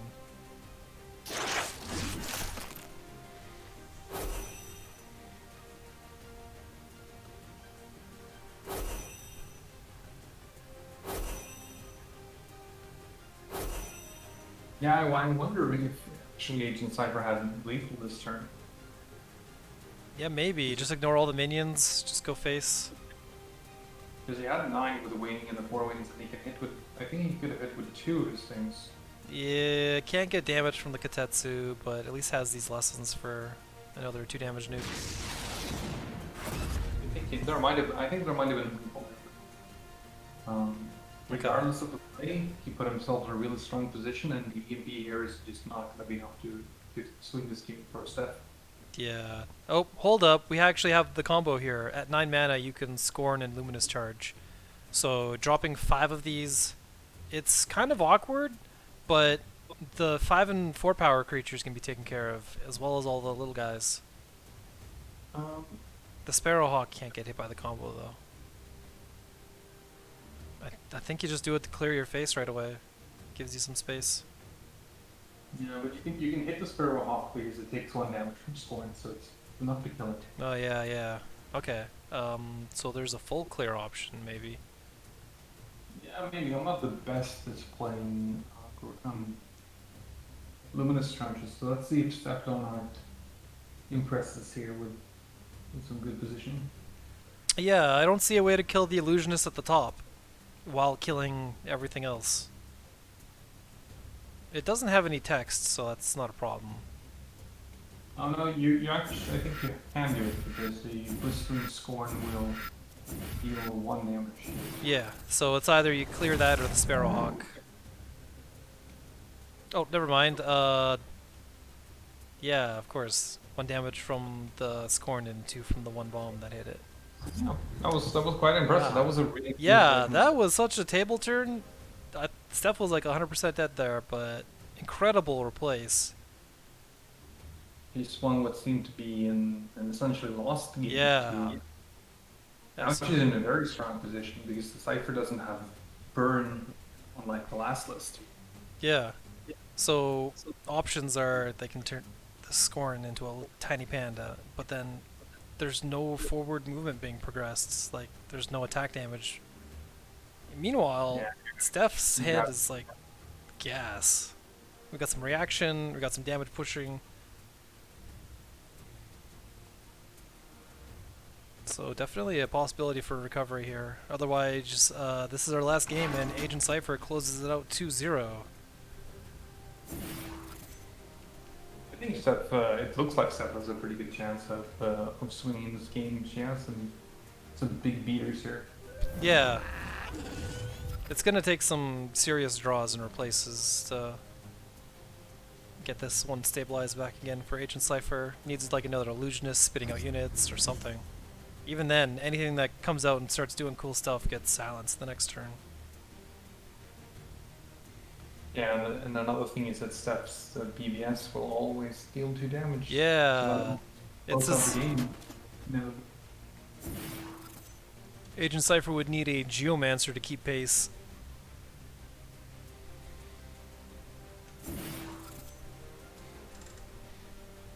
Yeah, he doesn't play Geomancer in this deck. He doesn't have a lot of cards it seems to pick up from here. He does have 1 Painter, 1 Fugitive. He's going to be forced to burn his cards to take care of the cryptos in front of him. Cryptos that have already done work bursting down this health total down to 10. He's probably also hoping to get the... Draw card, yeah. Well, this one's not so bad. Being able to shove the unattackable panda back. Lets him save some health. We also see the cool card Cryogenesis here from... Yeah, it's a one of. What is it even drawing? Like a snow chaser? I think it's drawing the moose. That's the Vesper. Yeah. Okay, that's cool. Because moose is one hell of a thing to get late game. Boom, here's your moose. Yeah. Do you think you actually played in? Yeah. You can dispel it! Well, I mean, you don't dispel it with the spell, but next turn EMP just turns it on. Yeah, EMP, the BBS is lethal. Next turn. Yeah. If the... And I think if you're Agent Cypher, you need to position the fugitive. Ooh, this isn't it. The only positioning that would have worked is 2 steps right, fugitive left. Instead, we got the diagonal, which gives the moose 2 options of attack. Opting to protect the fugitive instead. Well, it's now in Steph's face. Yeah, slides it in and Yeah, it is a 2-turn lethal on his part, because he's making copies of this teleport spell and can just hit for 4, but Steph here with 0-turn lethal. What a comeback. yeah, this series also goes to the 30th. Yeah, all 12 games. Victory. Congratulations. Way to tie it up, Steph. So that puts Faye and Riva on the ban list for game 3. Yep. Ready to start that? I'm ready. Let's jump into it in 3, 2, 1, go!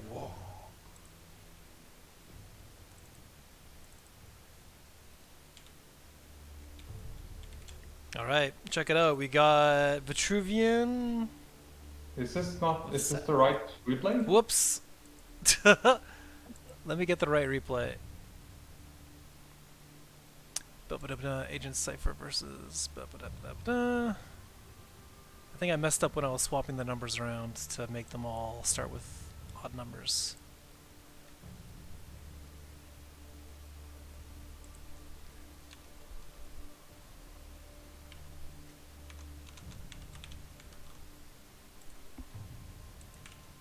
Wow.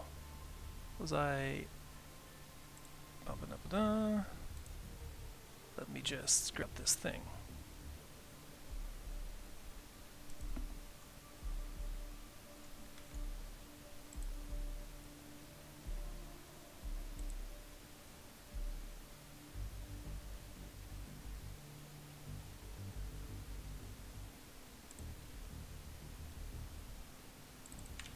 Okay. Found it. It's this one. Cool. Alright, let's go into this one in 3, 2, 1, go. Alright, this time around it's a few more familiar faces. Here we go.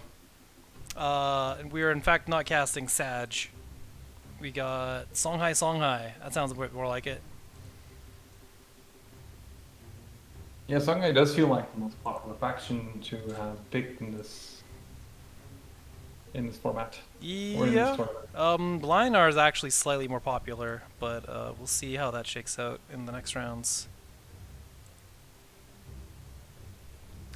Yeah, so we've got the Shidai Arcanist being rolled right back.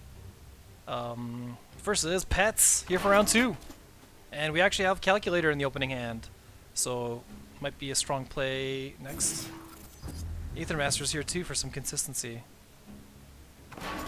Interestingly, Seth decides to replace Crimson Coil, which would have allowed her to answer a 3 health thing. But I guess she had the juxtaposition to Gitatsu. Yeah, usually the play is you just swap all of your non-pets. Just try to get as much beef as you can, coolies and whatnot. Interestingly, Scroll Bandit set a loose. You'll be able to clear Aethermaster and steal a Jux.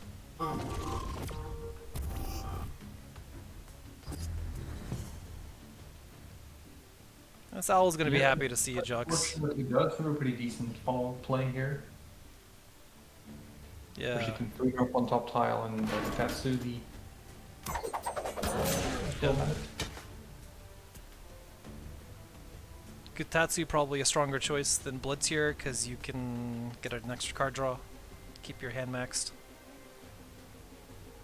No, there's an argument for playing... For Bloodseer instead? No How much is Ghoulie it? though. I would have thought for sure Ghoulie on the top tile would have been it.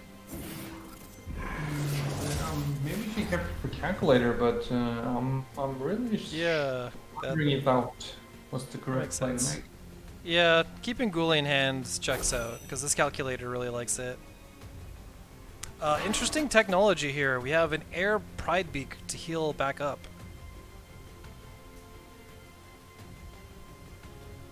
Yeah, it kind of looks like a battle pet, so maybe it's more of a It kind of looks like a battle pet. visual. Didn't think about that in the first game. It's pretty neat. It's a one-off card. Yeah, it really punishes a swarm player trying to get there with minions. Or not the swarm player, spellcasters, which makes up a huge percentage of the field. Yeah, he decides to be a spellcasting player and clones a juxtaposition. Yeah. Now Steph has a good shot here at placing down a pretty big calculator. That's Pretty gonna big be calculator. It hits for 7, but it has so many hit points that it's probably not getting killed anytime soon. She dies. Agent Cypher is going to want to replace to find some hard removal for this, and finds another Jux, which is kind of like removal, because this fugitive can go to the corner. Yeah, and Steph throws up there the premature bow. What even is that unit? Portrait. It's like I think it's the Snow Chaser. Snow Chaser? Okay. Snow Chaser actually has some artworks for it. Yeah, there's a lot of units with artworks. What about the thumbs down unit? Is that like a unit that exists? I don't know which that is. I think it's Starhorn. Oh.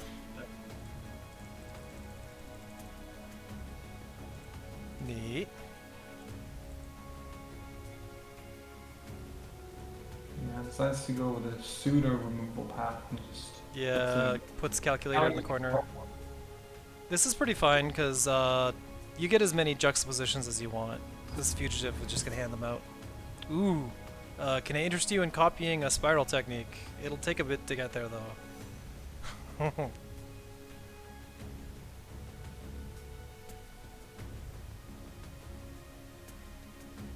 Yeah, unfortunately Steph is not playing Restraining Seals, so she's Reliant not able on to swapping to then. teleport it. And having one of the juxes already stolen limits that too.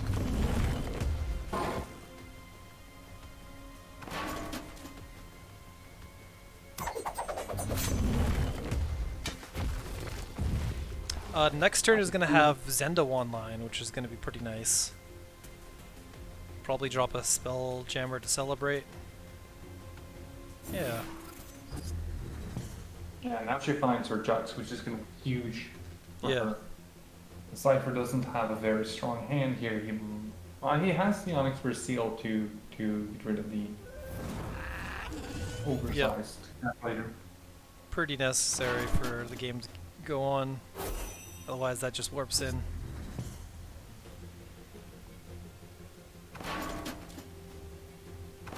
So Steph's got a couple options.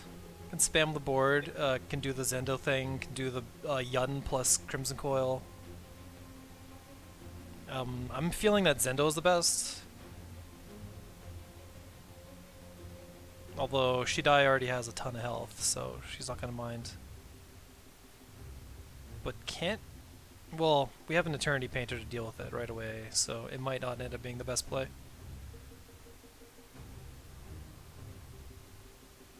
Yeah, she can actually clean off the Albies this turn, which could be worthwhile considering if she... I think there's a way. Really? Yeah, pings it for 2 with Crimson, 5 with Yun, 2 with the face. Yeah. Throwing everything at the owl to get it away. Young will die, but I think it's worthwhile to get with the Beast. Yeah, because I feel like next chance that you get, this thing's gonna have more hit points than you can deal with. Instead, we got just the Zendo. Pretty raw, I like it. It baits Shidai out of the corner. Yeah, well, she has the Texas, so she can get the ally position.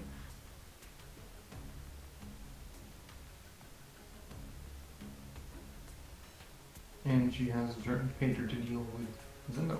Mm-hmm. So it's probably going to be Jux gets the owl in, Painter right in Zendo's face. She can Jux the owl with a jammer and move one up, hit for 4, and then Painter. He's Zendo. That's probably a pretty good play. Yeah. And then the turn after, it's Spiral Technique time. So anytime that Kalios goes low enough, the game's just over. Yeah, you could do that, but Spiral's also a candidate to just get replaced because there's so many hit points to go through. yeah, she actually goes for an ult, or Cypher goes for an ult line play here where he uses the backstab keyword to backstab the spell sword, and that's going to be enough to come up with Zendo. And with such a menacing board, it does look pretty dire. This thing like doubled its hit points. Okay. This is why you clear the owl every chance you get. The trade-off for not killing the owl is we've got this 3/3 that can do some action and has handed off an extra card. But it feels like it's down to just ghoulies and yuns at this point.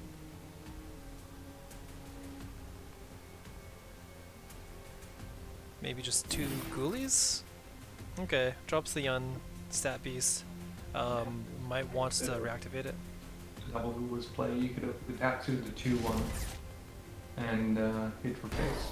Yeah. This is still a pretty sizable bite.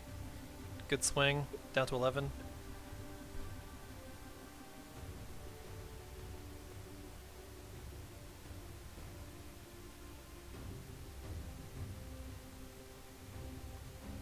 I think Cypher's gonna have to back off, drop Painter down to take care of these creatures. The Illusionist spam is really starting to get there. These are also tanky that... Oh, I was gonna say that Kalios could get himself surrounded, and then he goes and surrounds himself. Just wants to kill anything that he can.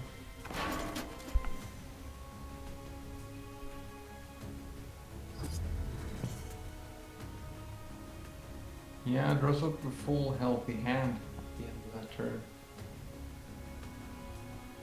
Yeah, so there's still chance of a gigantic calculator showing up.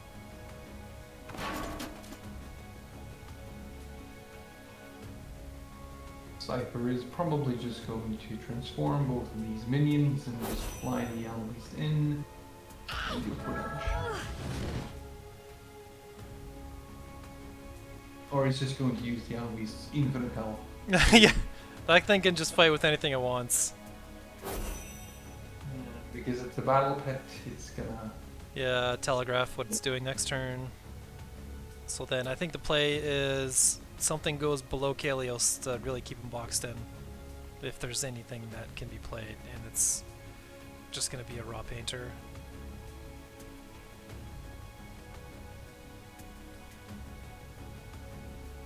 Maybe just rip a Mist Dragon Seal off, or a Spiral Technique. Maybe a strong next turn. Yeah, you could do that, but I think you preserve it next turn. Yeah, surprise factor. I think playing the Painter below Kalios is a pretty solid play. Yeah. It's gonna be one too many threats to deal with, I think.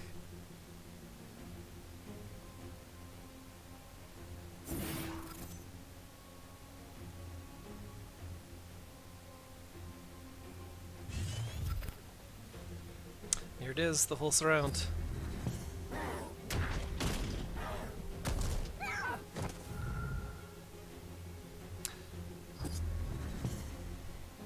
So Steph could go Kron, replace. Nah, not doing that. Replaces and finds a calculator though. Yeah, but it's not really gonna be enough. Cypher has far too much. She doesn't have the neat combo she had last game. Yeah. And without a Prophet of the White Palm, this spiral technique is coming in way too hot. Plus the board is gigantic. Pretty impressive spam, good stuff. Without the spiral, it's lethal, right? Because that's Yeah. 8 damage. 8 from 11. that, and you get Yeah, more than that from the 15. board. 15, 16 with... And it doesn't matter on your positioning, because the Mist Dragon Seal goes around it. And enough mana to cast both, too. Do you think that Steph would have been in the better spot if she got that Owl Beast Sage earlier? Like you were saying. It Yeah, seems but like that it's was... That might because Cypher had 5 cards in it, so if you overcommitted into removing 1 piece, the risk was he had another. But yeah, maybe she should have gone that route.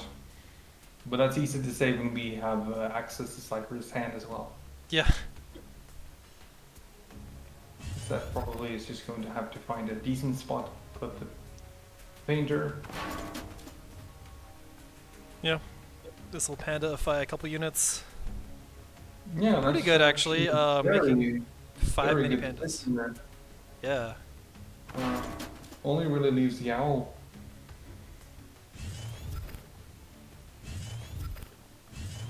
But unfortunately, it's not going to matter. Yeah. We got 5 damage from the owl if it bumps itself up 1, like this. And hey, that puts Steph exactly in lethal range. Congratulations, Agent Cypher 19. Gets there with Shidai and Riva. Yeah, that would be the last of the sets. Yeah, that's all the round of 8. So we have going to the semifinals. Left Hook, Erisdina, Stoic Rooster, and Agent Cypher 19. Yeah, I'm playing into Cypher then. Yeah, I'll put together a cool bit for the channel, and we'll show all of the matches off and such. But yeah, you will be fighting against what we just saw last year, Agent Cypher. So best of luck with that. You only get about a week.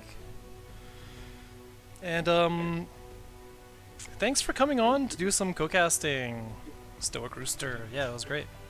These games were a lot of Thanks fun. for having me. Yeah, I'm gonna post these replays on the channel straight away, and yeah, see y'all next week for another round of the good stuff.